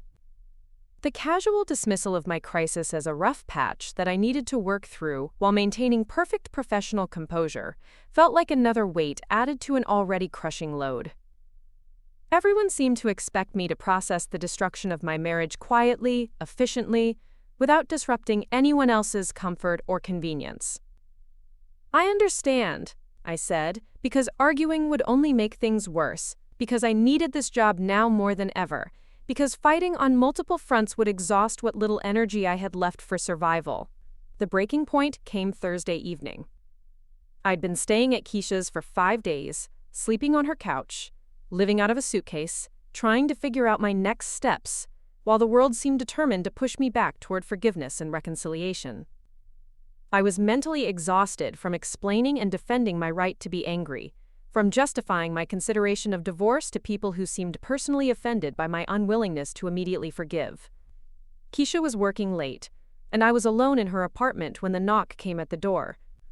I looked through the peephole and saw Marcus standing in the hallway, looking haggard and desperate, holding flowers and what appeared to be a letter. I didn't open the door. "Nat, please," he called through the wood, his voice muffled but audible. "I know you're in there. I just want to talk to you. I want to explain what happened, how it happened. Please don't throw away our marriage without at least hearing me out." I stood with my back against the door, feeling the weight of his presence on the other side, the pull of years of love and habit trying to override what I knew about betrayal and self-preservation. "Please, baby, I love you. I know I fucked up. I know I hurt you, but I love you. What I had with Vanessa, it wasn't real. It was just sex, it was just physical, it didn't mean anything like what we have means." The words hit me like physical blows. Just sex. As if reducing it to physical betrayal made it less devastating. As if 8 months of lies and deception and emotional manipulation could be minimized by claiming it lacked emotional depth. "I'll do anything," he continued, his voice breaking. "Counseling, therapy, whatever you want. I'll cut all contact with Vanessa. I'll change jobs if I have to. I'll do whatever it takes to earn your trust back. Just please don't give up on us." I slid down the door until I was sitting on the floor, my knees drawn to my chest, listening to him pour out promises and justifications and desperate bargains. Part of me wanted to open the door, to let him explain, to hear the full story that might make sense of how we'd gotten here. But a larger part of me recognized the manipulation in his approach, the way he was trying to use my love for him against me, trying to make me responsible for salvaging what he had destroyed. "Everyone thinks you're making a mistake," he said, his voice taking on a different tone, more calculating. "Your family, our friends, even people at work. They all think you're being too harsh, too quick to throw away something good over something that can be fixed. Maybe you should listen to them, Nat. Maybe your anger is keeping you from seeing this clearly." And there it was. The shift from pleading to manipulation, from accepting responsibility to suggesting that my response was the real problem. He was using the chorus of voices telling me to forgive him as evidence that I was wrong to feel betrayed, wrong to consider divorce, wrong to prioritize my own well-being over the convenience of others. I stood up and pressed my palm against the door, speaking clearly enough for him to hear me through the wood. "Go home, Marcus. We're not having this conversation through a door, and we're not having it while you're using other people's opinions to manipulate me into forgiveness. I don't owe you. Nat, go home. When I'm ready to talk to you, if I'm ever ready, it'll be on my terms, not because you showed up uninvited to guilt me into hearing you out." There was a long silence, and then I heard his footsteps retreating down the hallway. I stayed pressed against the door for several more minutes, making sure he was really gone, making sure I had the strength to maintain the boundary I'd just set. When Keisha came home an hour later, she found me sitting on her couch, staring at the flowers Marcus had left outside the door. "He came here," I said without preamble. "I can see that." She picked up the bouquet, white roses like the ones from our anniversary dinner, and dropped them directly into the trash can. "What did he want?" "To explain. To convince me I'm overreacting, to use everyone else's opinions about what I should do as evidence that I'm being unreasonable. And And I didn't let him in. I told him to go home. Good. She sat beside me on the couch. How do you feel about that decision? Proud of myself. And scared that I'm making the biggest mistake of my life. You're not, she said firmly. You're protecting yourself from someone who's already proven he's willing to hurt you to get what he wants. That's not a mistake, Nat. That's survival. But the doubt lingered, fed by the constant stream of well-meaning advice from people who seemed more invested in the idea of my marriage than in my actual happiness. The pressure to forgive, to give second chances, to prioritize reconciliation over self-respect was relentless and exhausting. Friday morning brought a new wave of intervention attempts. Vanessa's text messages had shifted from apology to attack, suggesting that I was being dramatic, that I was destroying the family over something that could be worked through if I wasn't so stubborn and self-righteous. Marcus's mother had enlisted his sister to call me, his sister had recruited her husband, and suddenly I was fielding advice from people I barely knew about the importance of forgiveness and the sanctity of marriage vows. You're tearing the family apart, his sister informed me during a call I'd answered by mistake, thinking it was my boss. Marcus is a mess. Mom is beside herself. Everyone is walking on eggshells because you won't even talk to him. I'm tearing the family apart, I repeated, incredulous. I'm not the one who had an 8-month affair with my spouse's sibling. I'm not the one who lied every day for almost a year while planning hotel weekends with someone else. But somehow I'm responsible for the family being torn apart because I won't immediately forgive the people who betrayed me? It's more complicated than that. No, it's not. It's actually very simple. Your brother chose to cheat on me with my sister. They both chose to lie to me for months while I trusted them completely. Those were their choices. And the consequences of those choices are not my responsibility to manage. But you took vows. So did he. And he broke them. Repeatedly. For 8 months. Everyone makes mistakes. This wasn't a mistake. This was a calculated decision made over and over again for months. This was planning and lying and deceiving someone who loved them both unconditionally. Don't minimize what they did by calling it a mistake. I hung up before she could continue, my hands shaking with anger and frustration. The gaslighting was becoming intolerable, the constant suggestion that I was the problem, that my hurt was disproportionate, that my consideration of divorce was an overreaction to behavior that could be overlooked with enough maturity and understanding. That afternoon, I made a decision that felt both terrifying and liberating. I turned off my phone completely and asked Keisha if I could stay through the weekend without any contact with the outside world. I needed silence, space, time to think, without the constant pressure of other people's opinions about what I should do with my shattered life. Take all the time you need, she said. I'll field any calls that come to the apartment. You just focus on figuring out what you actually want, not what everyone else thinks you should want. The silence was initially deafening. For 5 days, I'd been managing a constant stream of input, advice, pressure, and manipulation. Without the noise of other people's expectations, I was left alone with my own thoughts and feelings for the first time since the discovery. What I found in that silence was clarity, not the kind that comes from other people's wisdom or from weighing pros and cons, but the kind that comes from listening to your own voice when it's not being drowned out by everyone else's opinions. I didn't want to forgive Marcus. I didn't want to give him another chance to lie to me while claiming he loved me. I didn't want to sit across from Vanessa at family dinners pretending that our relationship could survive what she'd done. I didn't want to spend the rest of my marriage wondering if he was being honest or just better at hiding his deceptions. The realization was both devastating and liberating. Devastating because it meant accepting that the life I'd built was truly over, that the future I'd imagined was never going to exist. Liberating because it meant I could stop trying to force myself to want something that felt impossible, stop trying to be the person everyone else needed me to be. By Sunday night, when I finally turned my phone back on, I knew what I was going to do. The messages had accumulated like digital tumbleweeds, dozens of them demanding responses, explanations, decisions. But for the first time since Saturday night, I felt grounded in my own truth rather than buffeted by everyone else's expectations. I was going to file for divorce. I was going to cut contact with Vanessa permanently. I was going to build a new life that belonged entirely to me, without the people who had proven they couldn't be trusted with my heart. The decision felt both ending and beginning, both loss and liberation. Tomorrow would bring new challenges, new pressure, new attempts to convince me I was making a mistake. But tonight, sitting in Keisha's apartment with my phone silenced and my mind clear, I felt more like myself than I had in months. The people who claimed to love me had spent a week trying to convince me to accept the unacceptable, to forgive the unforgivable, to sacrifice my well-being for their comfort. But real love didn't ask those things. Real love supported you in protecting yourself from people who had proven they couldn't be trusted with your vulnerability. I was done being convenient. I was done managing other people's guilt and discomfort. I was done prioritizing everyone else's opinion of my marriage over my own experience of betrayal.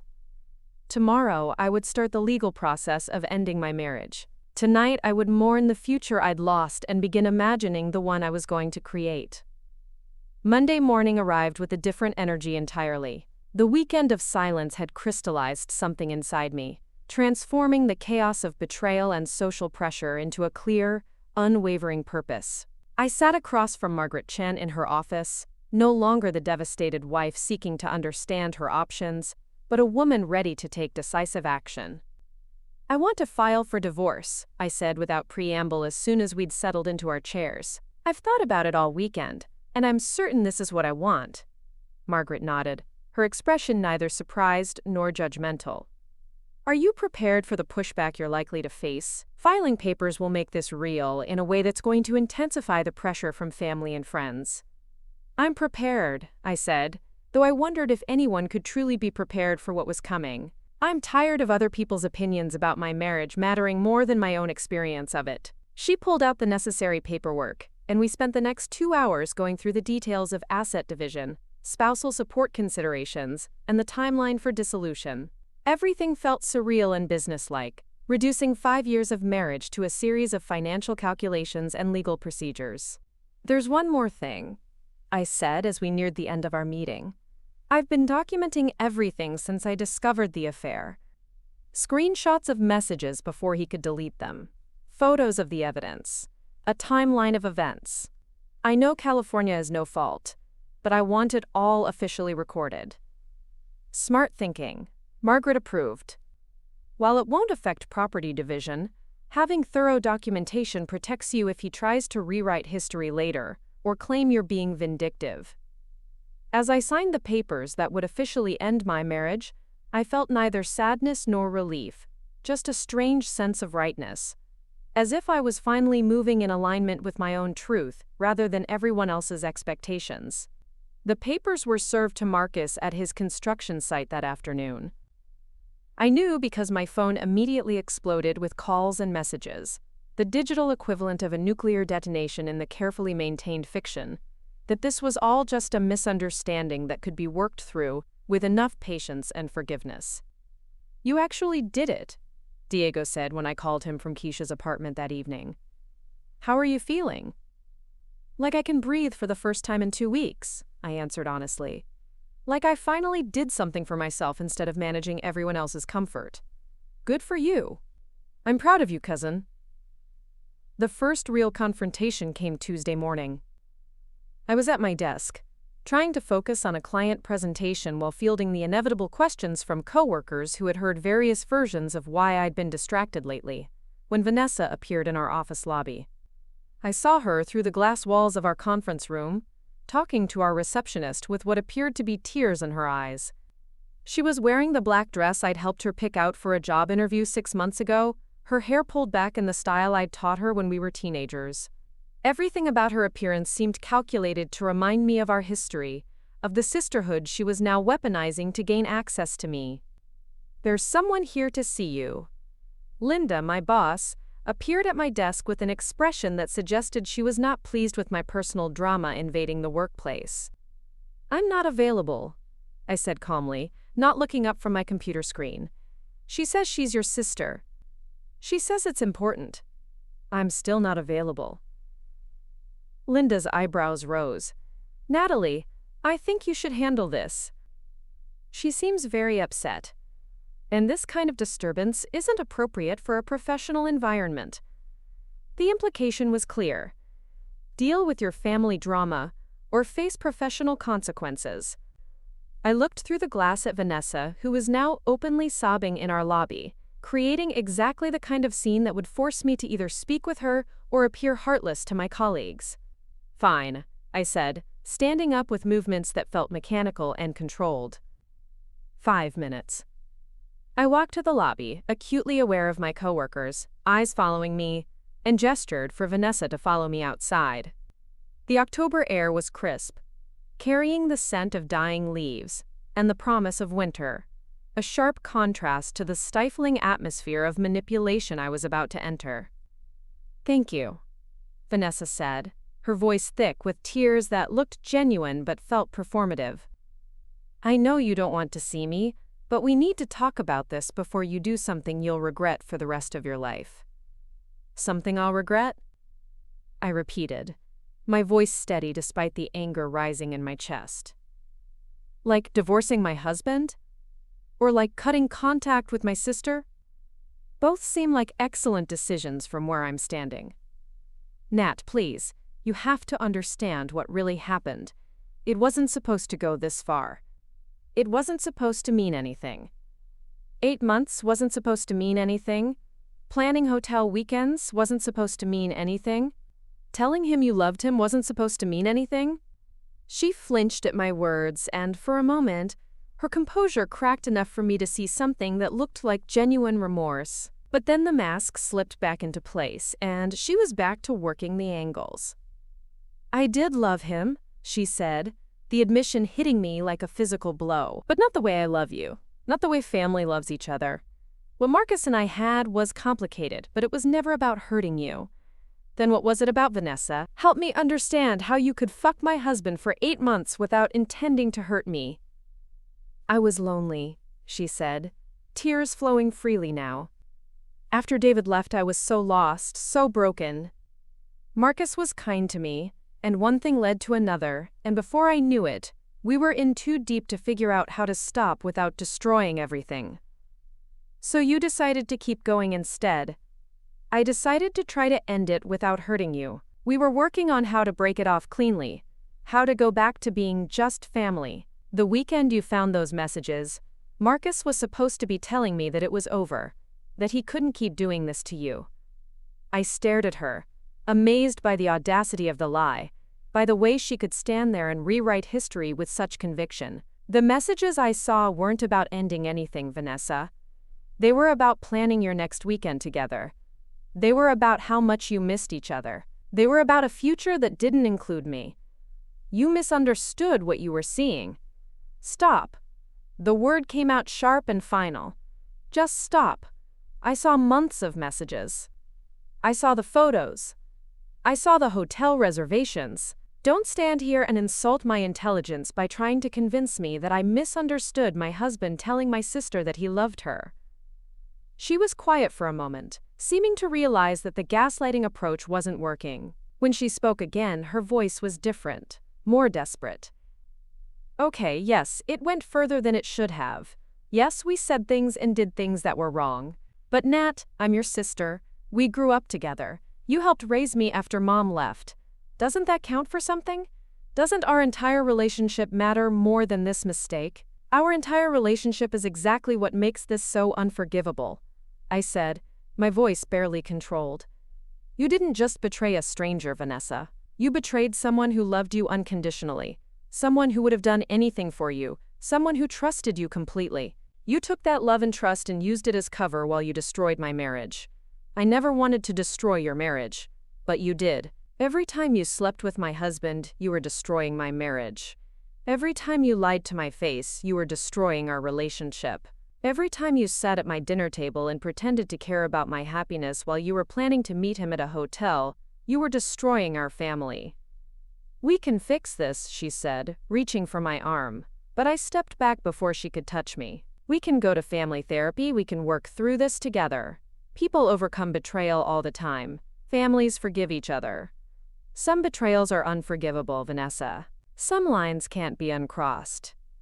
"So that's it?" You're just gonna throw away 30 years of being sisters over this? I'm not throwing anything away. You already threw it away the first time you kissed my husband. I'm just acknowledging that it's gone.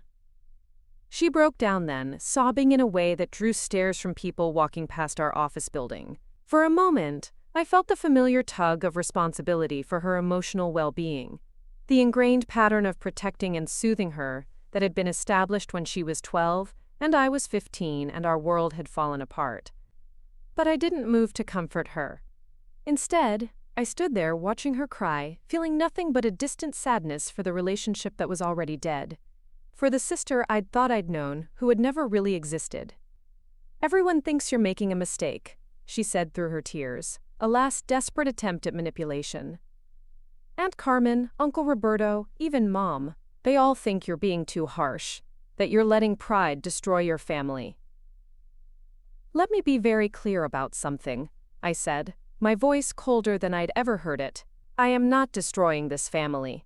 You and Marcus destroyed it when you decided your wants were more important than my well-being.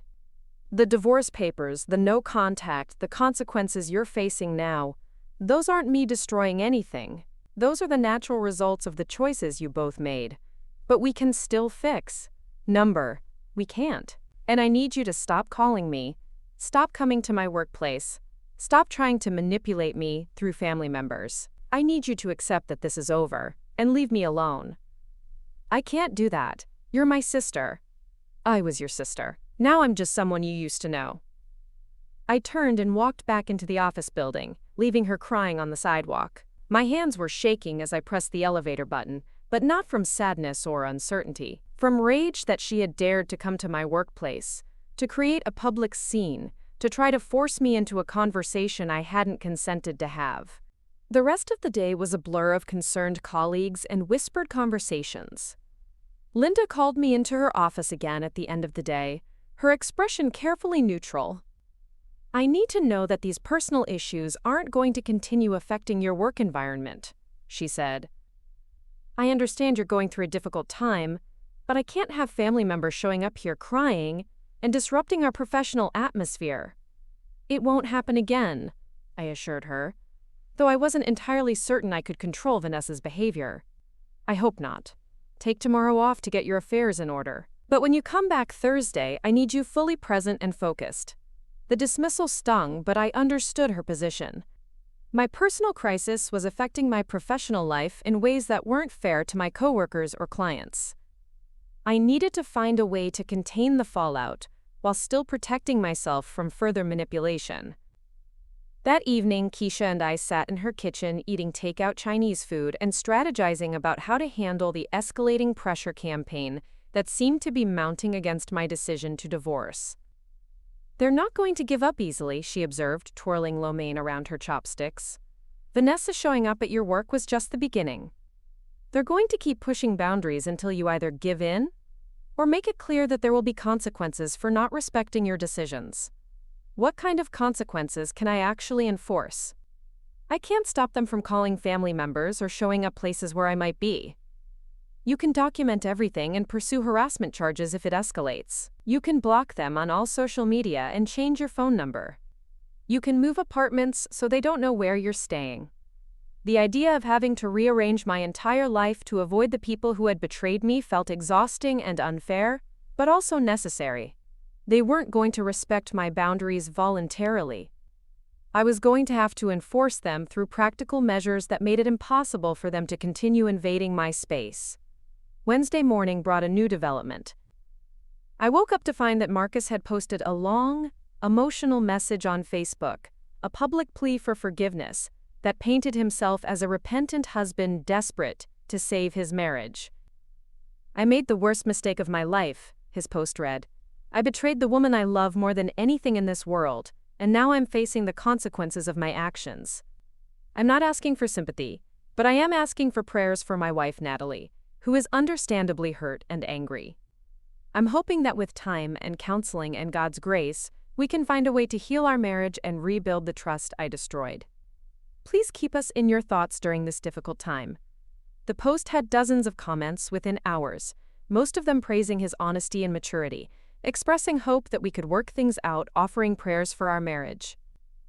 A few people mentioned seeing Vanessa's emotional breakdown at my office, speculating about family drama and the importance of forgiveness. "He's weaponizing social media," I said, showing the post to Keisha. "He's making himself look like the repentant sinner who deserves another chance, while making me look like the hard-hearted wife who won't forgive." "Are you going to respond?" I considered it, imagining the satisfaction of setting the record straight publicly, of sharing the real timeline and the evidence I'd documented. But something held me back, some instinct that told me engaging in a public battle would only drag me down to their level. "No," I decided. "I'm not going to play this game. Let him spin whatever narrative he wants. The people who matter know the truth." But the post had its intended effect. By Thursday, when I returned to work, I was fielding calls and messages from people I hadn't heard from in years, all of them wanting to weigh in on my marriage crisis. Former college friends, distant relatives, old coworkers, everyone seemed to feel entitled to an opinion about whether I was being too harsh on my repentant husband. The most painful call came from Mrs. Patterson, our former neighbor who had been like a grandmother to me when I was growing up. "Sweetheart," her voice was gentle but firm, "I saw Marcus's post on the Facebook. That boy is hurting something fierce, and he's trying to make things right. I know he hurt you, but marriage is about forgiveness. It's about working through the hard times together." "Mrs. Patterson," I said carefully, "I appreciate your concern, but this isn't about working through hard times. This is about fundamental betrayal of trust. I've been married 47 years, honey. I know something about betrayal and forgiveness. My Harold wasn't perfect, and I wasn't either. But we worked through our problems because that's what marriage is." "Did Harold have an 8-month affair with your sister?" There was silence on the other end of the line. "Well, no, but—" "Then with respect, this isn't the same situation. This isn't about normal marriage problems or communication issues or even a one-night mistake. This is about calculated deception and betrayal from two people I trusted completely. But Marcus seems so sincere in his apology. He seems sincere because he got caught and he's facing consequences. Where was this sincerity for the 8 months he was lying to my face?" She was quiet for a moment, and when she spoke again, her voice was sadder. "I just hate to see you throw away something that might be salvageable. You're so young, and starting over is so hard." "Starting over is hard," I agreed. "But staying in a marriage with someone who's proven they can't be trusted would be harder." After we hung up, I sat at my desk feeling isolated and exhausted. The people who claimed to care about me were more invested in the idea of my marriage than in my actual well-being. They wanted me to forgive because forgiveness was easier for them to understand than the reality of unforgivable betrayal. That afternoon, I made a decision that felt both drastic and necessary. I created a group email to all the family members and friends who had been pressuring me to reconcile, a message that was brief and direct. "I appreciate everyone's concern about my marriage, but I need to make something clear. My decision to divorce Marcus is final. It is not up for debate, negotiation, or outside opinion. Marcus had an affair with my sister Vanessa for 8 months. This was not a mistake or a momentary lapse in judgment. It was a calculated betrayal that destroyed not only my marriage, but my ability to trust either of them ever again. I will not be entertaining further discussions about forgiveness, reconciliation, or giving him another chance. I need everyone to respect this boundary and stop trying to convince me to stay in a marriage that has been irreparably damaged. Thank you for understanding." I sent the email before I could second-guess myself, then immediately turned off my phone and focused on work for the rest of the day. When I finally turned it back on that evening, the response was immediate and divided. Some people, like Diego and a few close friends, responded with support and apologies for the pressure they'd witnessed me facing. Others responded with shock, hurt, and accusations that I was being cruel and unforgiving. A few people, including Marcus's mother, sent messages suggesting that I was having some kind of breakdown and needed professional help to deal with my anger. But the most surprising response came from an unexpected source: my mother. "I got your email. she said when I called her back after seeing 17 missed calls from her number. "I haven't wanted to get involved in this mess, but I think you need to hear something." "What's that, Mom?" "You're doing the right thing." I nearly dropped the phone.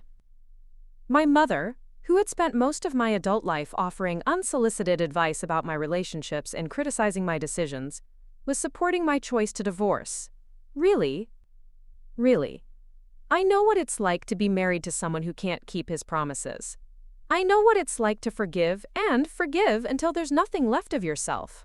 You're stronger than I was, at your age. You're not settling for scraps of loyalty from people who should be giving you their whole hearts. But everyone else thinks. Everyone else isn't living your life, Mija. Everyone else doesn't have to wake up every morning next to someone who betrayed them.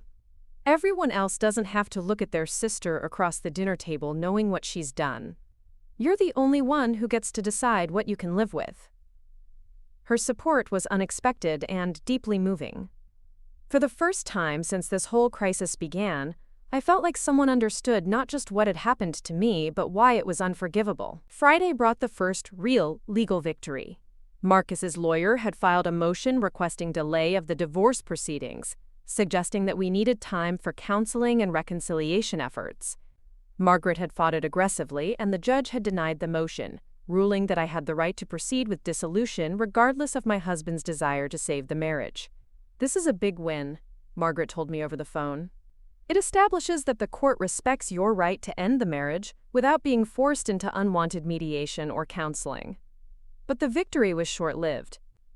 That afternoon, I received a call from the property management company that handled our house rental.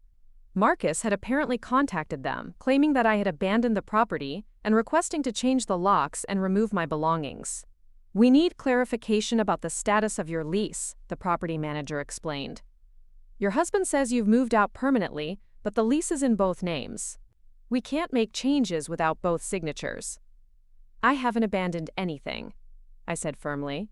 "I've been staying elsewhere temporarily while we work through some issues, but I have every right to access that property. Don't let him change anything without my written consent." "We won't, but you should know he seemed pretty upset. He mentioned something about you taking important documents and financial records." A chill ran down my spine. The financial records he was referring to were the evidence I'd photographed and documented before leaving the house. He was trying to suggest I had stolen something, laying groundwork for some kind of legal challenge to my possession of evidence that proved his affair. I called Margaret immediately. "He's trying to control the narrative," she said after I explained the situation. "We need to get you access to the house to collect your belongings and any remaining evidence before he can claim you've abandoned the property or stolen documents that belong to him. Can we do that? We can request a court order for supervised access, or we can arrange for a police escort while you collect your things. Given his behavior so far, I'd recommend the police escort." The idea of returning to the house with police protection felt surreal and deeply sad, but also necessary. Marcus was escalating his attempts to control the situation, and I needed to stay ahead of his legal maneuvering. Saturday morning, I stood outside the house I'd called home for 3 years, flanked by 2 police officers and accompanied by Keisha and Diego, who had insisted on coming for moral support. The October morning was crisp and clear, the kind of weather that would have once made me excited about spending the weekend working in our small garden or painting the bedroom we'd been planning to redecorate. Marcus was waiting inside, his face a mask of hurt and anger when he opened the door to find me with law enforcement backup. He looked like he hadn't been sleeping, his eyes red-rimmed and his face unshaven, but I felt no sympathy for his obvious distress. "You brought cops to our house?" he said, his voice disbelieving. "To collect your clothes? To ensure there are no problems while I exercise my legal right to access property that's still partly mine," I replied calmly. The officers were professional and efficient, making it clear that this was a civil matter, but that they were there to prevent any conflicts while I gathered my belongings.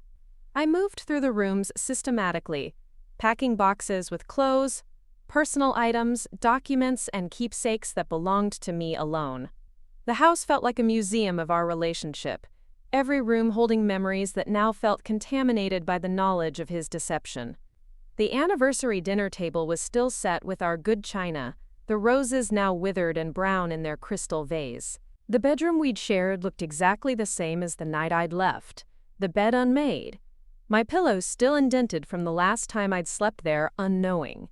I packed quickly and efficiently, not allowing myself to linger over photographs or mementos that would only make the process more painful. This wasn't about nostalgia or closure. This was about reclaiming my possessions and my autonomy. "Nat," Marcus said as I was loading the last box into Diego's truck, his voice breaking. "Please don't do this. Please don't throw away everything we built together." I looked at him, standing in the doorway of the house we'd painted together, the man I'd planned to grow old with, and felt nothing but a distant sadness for who I'd thought he was. "I'm not throwing anything away, Marcus. You already threw it away the first time you slept with my sister. I'm just cleaning up the mess you made. I can change. I can be better. I can earn your trust back."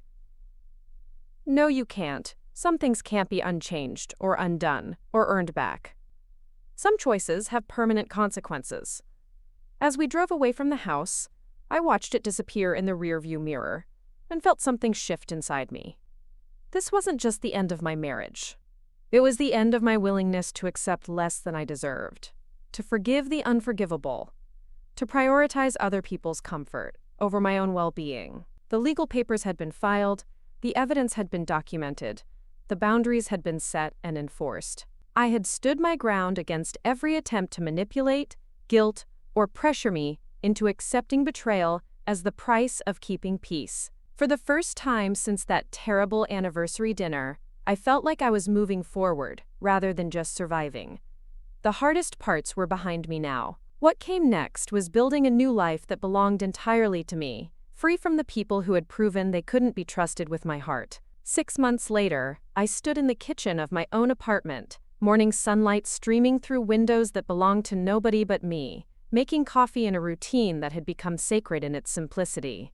The space was small, a one-bedroom unit in an older complex across town, but it was mine in a way that the house Marcus and I had shared never truly was. Every piece of furniture had been chosen by me alone. Every decision about paint colors and curtains and where to hang pictures had been made without consulting anyone else's preferences or compromises. The divorce had been finalized 3 weeks earlier, a surprisingly anticlimactic end to what had once felt like an insurmountable legal process. Marcus had eventually stopped fighting the proceedings, perhaps realizing that his public campaign for reconciliation was falling on increasingly deaf ears, or perhaps simply exhausted by the legal fees and social consequences of his choices. The final hearing had lasted less than an hour, a brief recitation of irreconcilable differences that reduced 5 years of marriage to a few paragraphs of legal language. I had walked out of the courthouse alone, carrying a folder of papers that officially restored my maiden name and legally ended the chapter of my life that had begun with such hope and ended with such devastation. There had been no dramatic moment of closure, no final confrontation where Marcus acknowledged the full scope of what he had destroyed. Just a quiet legal dissolution that left me free to rebuild without his interference or opinions. The apartment complex pool was visible from my kitchen window, and I watched a young couple splashing around with their toddler, their laughter carrying across the courtyard. 6 months ago, that scene would have filled me with envy or bitterness, a reminder of the family future I had lost. Now it just looked like other people living their lives, neither more nor less significant than my own solitary morning routine. Keisha knocked on my door at 9, arriving with bagels and the Sunday newspaper, a weekly tradition we'd established shortly after I'd moved in. She had become more than a best friend during those dark early months.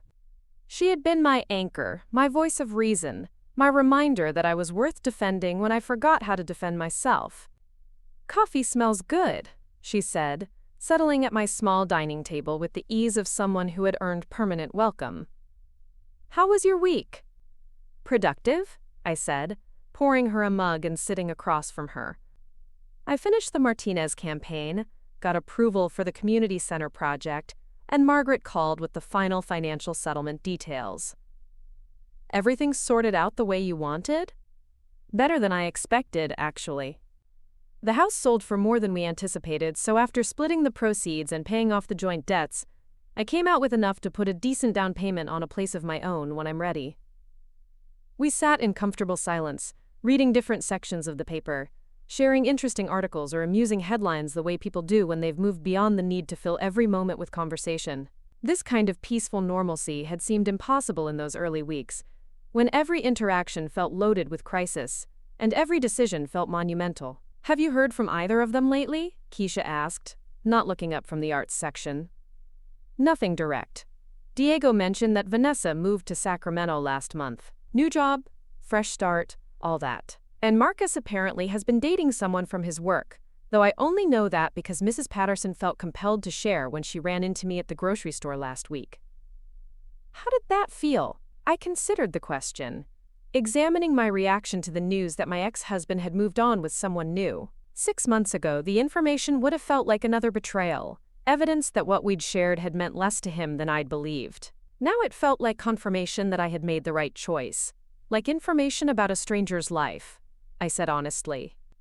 I hope he's learned something from what happened, for her sake, but mostly I just felt grateful that he's someone else's problem now.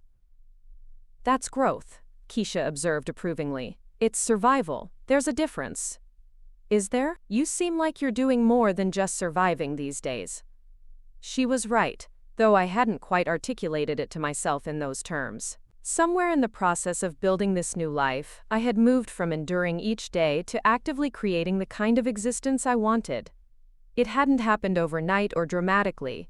It had been a gradual accumulation of small choices that prioritized my well-being over other people's expectations. That afternoon, I drove to Carson Park for my weekly run, a habit I'd developed as much for the mental clarity as the physical exercise. The path wound around a small lake where families fed ducks and couples walked hand in hand, a scene of ordinary contentment that no longer felt like a reminder of what I'd lost. As I rounded the far side of the lake, I spotted a familiar figure sitting on one of the wooden benches. Aunt Carmen, looking older and more fragile than I remembered, watching the water with an expression of deep sadness. For a moment, I considered changing my route to avoid the inevitable awkwardness of our first encounter, since I'd stopped responding to her calls 6 months earlier. Instead, I slowed my pace and approached the bench, some instinct telling me that this meeting was necessary, even if it wouldn't be comfortable. "Aunt Carmen," I said, stopping a few feet away. She looked up, startled, then her face crumpled with relief and regret. "Mija," she whispered, "I've missed you so much." "I've missed you too," I said, and realized I meant it. Whatever else had happened, Carmen had been a constant source of love and stability during my childhood, and her absence from my life had been one of the more painful collateral casualties of cutting ties with the family members who had pressured me to reconcile. "Can you sit with me for a minute?" she asked. "I know you probably don't want to see me after everything that happened, but I need to tell you something." I sat down beside her, maintaining some physical distance but opening myself to whatever conversation was about to unfold. "I was wrong," she said without preamble, "about what I said to you, about pushing you to forgive them, about suggesting that you were being too harsh. I was wrong, and I'm sorry." The apology was unexpected and deeply moving. In all the months of people telling me what I should do and how I should feel, Carmen was the first person who had ever acknowledged that their advice might have been misguided. "What changed your mind?" I asked gently. "Time, and seeing what really happened once the truth came out." She was quiet for a moment, seeming to gather her thoughts. "After you cut contact with everyone, I started paying attention differently. I started noticing things I had ignored before." "What kind of things?" "How Vanessa talked about the situation when she thought she was safe. How Marcus behaved when he didn't think anyone was watching. I realized that the people I had been defending weren't the people I thought they were." Carmen turned to face me more directly, her eyes bright with unshed tears. "Vanessa came to Sunday dinner last month before she moved away. She was talking about how you were being stubborn and vindictive, how you were destroying the family over something that hadn't been that serious. She said you were just looking for an excuse to get out of your marriage because you had never really loved Marcus the way he deserved." I felt a familiar flare of anger at Vanessa's continued attempts to rewrite history, but it was tempered by gratitude that someone had finally witnessed her real attitude toward what she had done. "I told her she needed to stop talking about you that way," Carmen continued. "I told her she had done something terrible and she needed to take responsibility for it, instead of blaming you for having normal reactions to betrayal. Do you know what she said to me? I shook my head, though I suspected I could guess. She said you had always been jealous of her, that you had never wanted her to be happy, and that Marcus had told her he had only stayed with you out of obligation after the first few years. She said their relationship had been the real love story, and you were just too selfish to step aside gracefully. The words hit like physical blows, each one designed to cut as deeply as possible. Even months later, even with all the distance I had created, Vanessa's cruelty could still take my breath away. I'm sorry you had to hear that, I said quietly. I'm not sorry I heard it. I needed to hear it. I needed to understand who she really was underneath all the tears and apologies I had been seeing. Carmen reached over and took my hand, her fingers warm and familiar. I threw her out of my house, Natalie. I told her she was not welcome back until she could acknowledge what she had done and show genuine remorse for how she had hurt you. How did she react to that? Like someone who had never been held accountable for anything in her life. She screamed at me, called me a bitter old woman, said the whole family was against her. Then she packed up and left town 2 days later. We sat in silence for a while, watching the ducks glide across the water's surface, each lost in our own thoughts about family loyalty and the price of truth-telling. I know you might not be ready to have me back in your life, Carmen said eventually. I know I hurt you when you needed support most, but I want you to know that I see clearly now, and I'm proud of you for protecting yourself even when everyone else was telling you not to. I've missed having you to talk to, I admitted. It's been hard doing all of this alone. You haven't been alone, Mija.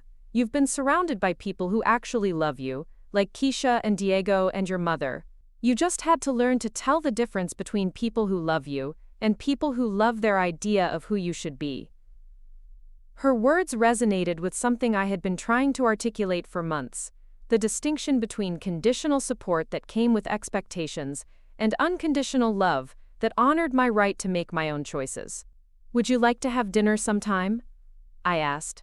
Nothing big or dramatic, just dinner and catching up properly. I would love that more than anything, she said, squeezing my hand. But only if you're truly ready. I don't want you to feel pressured just because we ran into each other. I'm ready, I said, and meant it. I'm ready for the people who can support me without trying to fix me or change my mind about what I need. The following Tuesday evening, Carmen came to my apartment for dinner, the first time I had cooked for anyone other than myself since the divorce.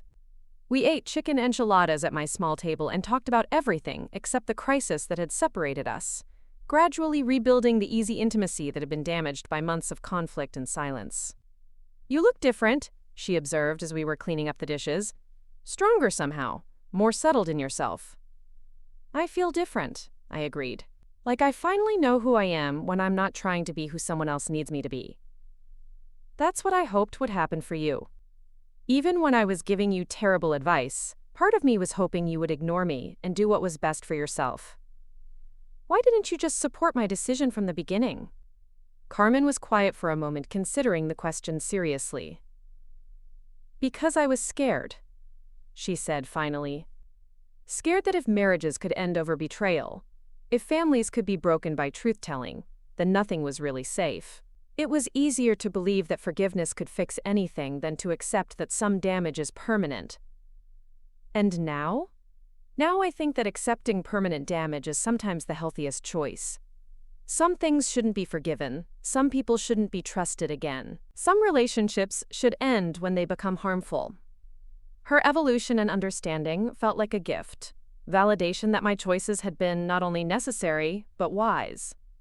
For so long, I had questioned my own judgment, wondering if I was being too harsh, too unforgiving, too quick to throw away salvageable relationships.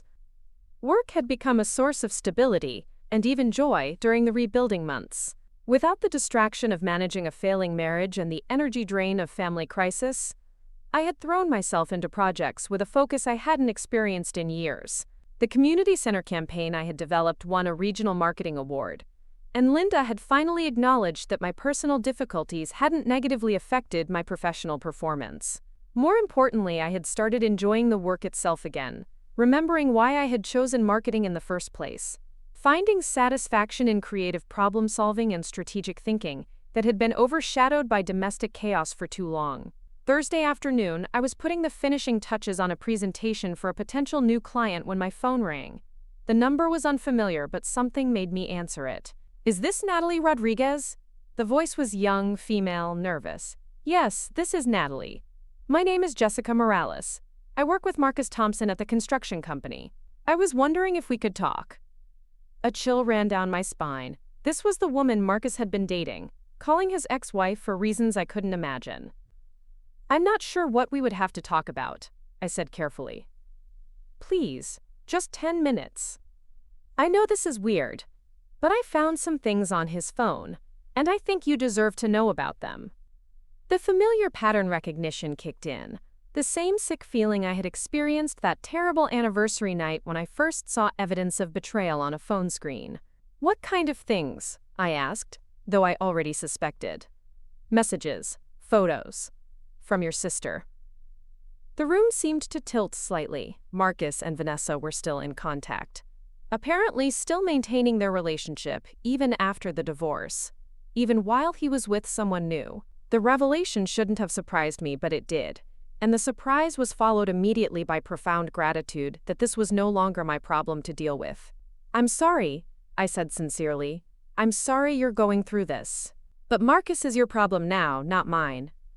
"I know. I just thought you should know that he's been lying to both of us. He told me that your marriage ended because you grew apart, that there was no one else involved. But the messages I found showed that he's been talking to Vanessa this whole time, making plans to see her, telling her he made a mistake choosing you over her." The information was hurtful but not surprising. Of course, Marcus had revised the story to make himself look better to his new girlfriend. Of course, he and Vanessa had found their way back to each other once the immediate consequences of discovery had passed. "Jessica," I said gently, "I appreciate you calling me, and I'm sorry you're finding out this way that the man you're dating is still involved with someone else. But this isn't my situation to manage anymore. You have to decide for yourself what you're willing to accept and what you're not." "But don't you want to expose them? Don't you want to make sure people know what they really did?" "I already know what they really did. So do the people who matter to me. Exposing them to you or to anyone else won't change what happened or make me feel better about it." "So you're just gonna let them get away with it?" I considered her question, understanding the impulse for justice that was driving her call, remembering my own desire to make Marcus and Vanessa face consequences for their betrayal. "They're not getting away with anything," I said finally. "They lost me. They lost the trust and respect of people who used to care about them.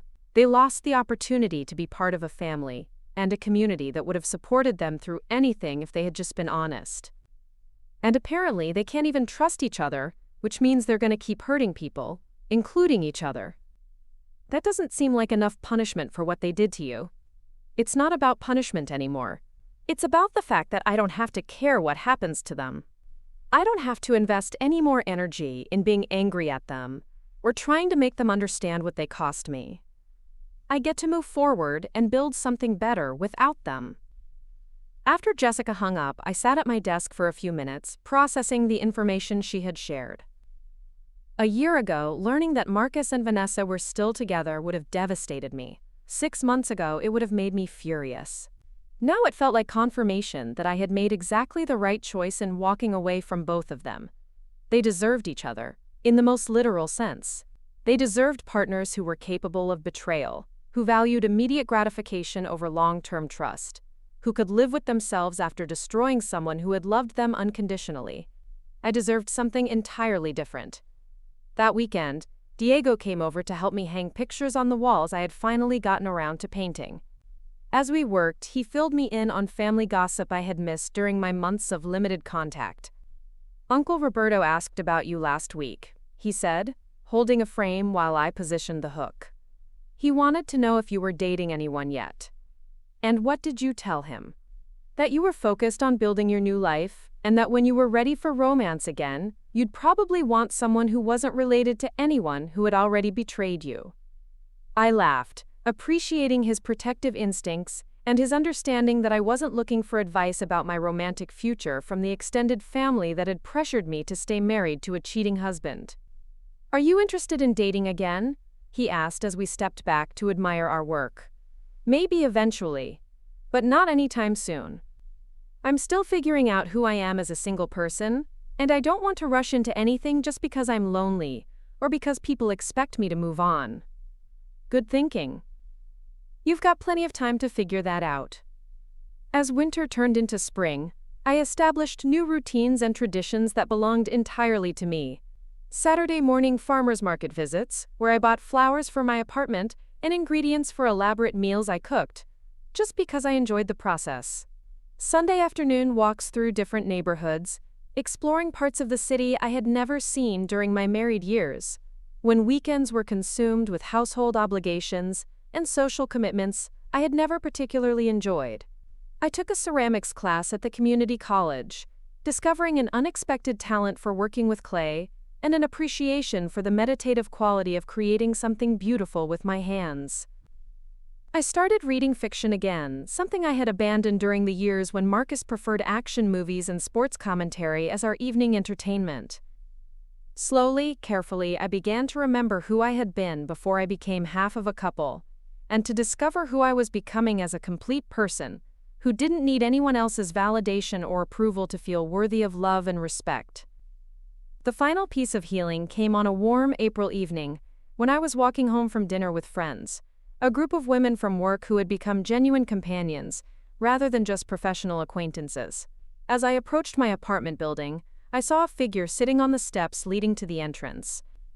It was Marcus, looking older and more weathered than I remembered, holding a small wrapped package and wearing an expression of desperate hope that made my stomach clench with familiar anxiety.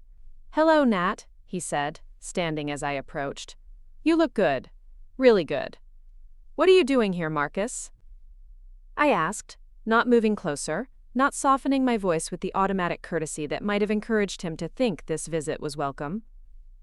"I brought you something," he said, holding out the package. "It's your grandmother's ring, the one she left you. I found it in my sock drawer and realized I never gave it back to you when you moved out." The ring had been a source of conflict during the divorce proceedings, something I had mentioned wanting but that he had claimed to have lost. Seeing it now, wrapped in tissue paper and offered like a peace treaty, made me wonder what had prompted him to return it. "Thank you," I said, taking the package but not opening it, not inviting further conversation. "Can we talk for a few minutes? I know I don't have the right to ask, but there are things I need to say to you. Things I should have said months ago." I looked at him standing there, this man who had once been the center of my world, and felt neither love nor hatred, just a weary recognition that he was still trying to make himself feel better about what he had done by seeking my forgiveness or understanding. "You can say whatever you need to say," I told him, "but I'm not going to respond or react or make you feel better about it. If you need to apologize for your own peace of mind, I won't stop you. But I won't pretend that it changes anything." He nodded, seeming to accept the boundaries I had set, and took a deep breath before speaking. "I know I destroyed everything good between us. I know that what I did with Vanessa was unforgivable, and that I lost the right to be part of your life when I chose to betray you. I'm not asking for forgiveness or another chance or anything from you. I just want you to know that I understand now what I lost, and I'm sorry that it took losing you to make me understand how much you meant to me." The words were well rehearsed, probably practiced in therapy sessions or late-night conversations with friends who had encouraged him to seek closure. They were the words I might have wanted to hear 6 months earlier, when I was still processing the end of our marriage and wondering if he truly understood the magnitude of what he had destroyed. Now they felt like lines from a play I was no longer interested in watching. "Okay," I said simply. "That's it? Just okay? That's it. You said what you needed to say. I heard you. Now you can leave." He stood there for another moment, perhaps expecting some kind of emotional reaction, some sign that his apology had affected me. When none came, he nodded once and walked away, disappearing around the corner without looking back. I climbed the steps to my apartment, unlocked my door, and settled onto my couch with my grandmother's ring. It was exactly as I remembered it. A simple band with a small diamond that had been worn smooth by decades of love and fidelity. My grandmother had worn it for 53 years of marriage, through good times and hard times, through sickness and health, through all the challenges that marriage brings when both people are committed to honoring their promises. The ring represented the kind of love I had thought I had found with Marcus, the kind I hoped to find again someday when I was ready to risk my heart with someone who had proven themselves worthy of that trust. But it no longer represented loss or longing. It represented possibility, hope, the belief that real love existed, and that I deserved nothing less. As summer approached, bringing with it the first anniversary of the discovery that had ended my marriage, I found myself thinking not about what I had lost, but about what I had gained. I had gained clarity about my own worth, and what I would and wouldn't accept in relationships. I had gained the knowledge that I could survive the worst thing I could imagine, and come out stronger on the other side. I had gained the understanding that I was complete as a person, that I didn't need someone else to validate my existence or make me feel worthy of love. Most importantly, I had gained the wisdom to distinguish between people who loved me and people who loved their idea of who I should be, between those who supported my growth and those who demanded my diminishment, between relationships that nourished my spirit and those that drained it. The woman who had discovered her husband's betrayal on their anniversary had been devastated but not defeated. She had been heartbroken but not hopeless. She had been betrayed but not bitter.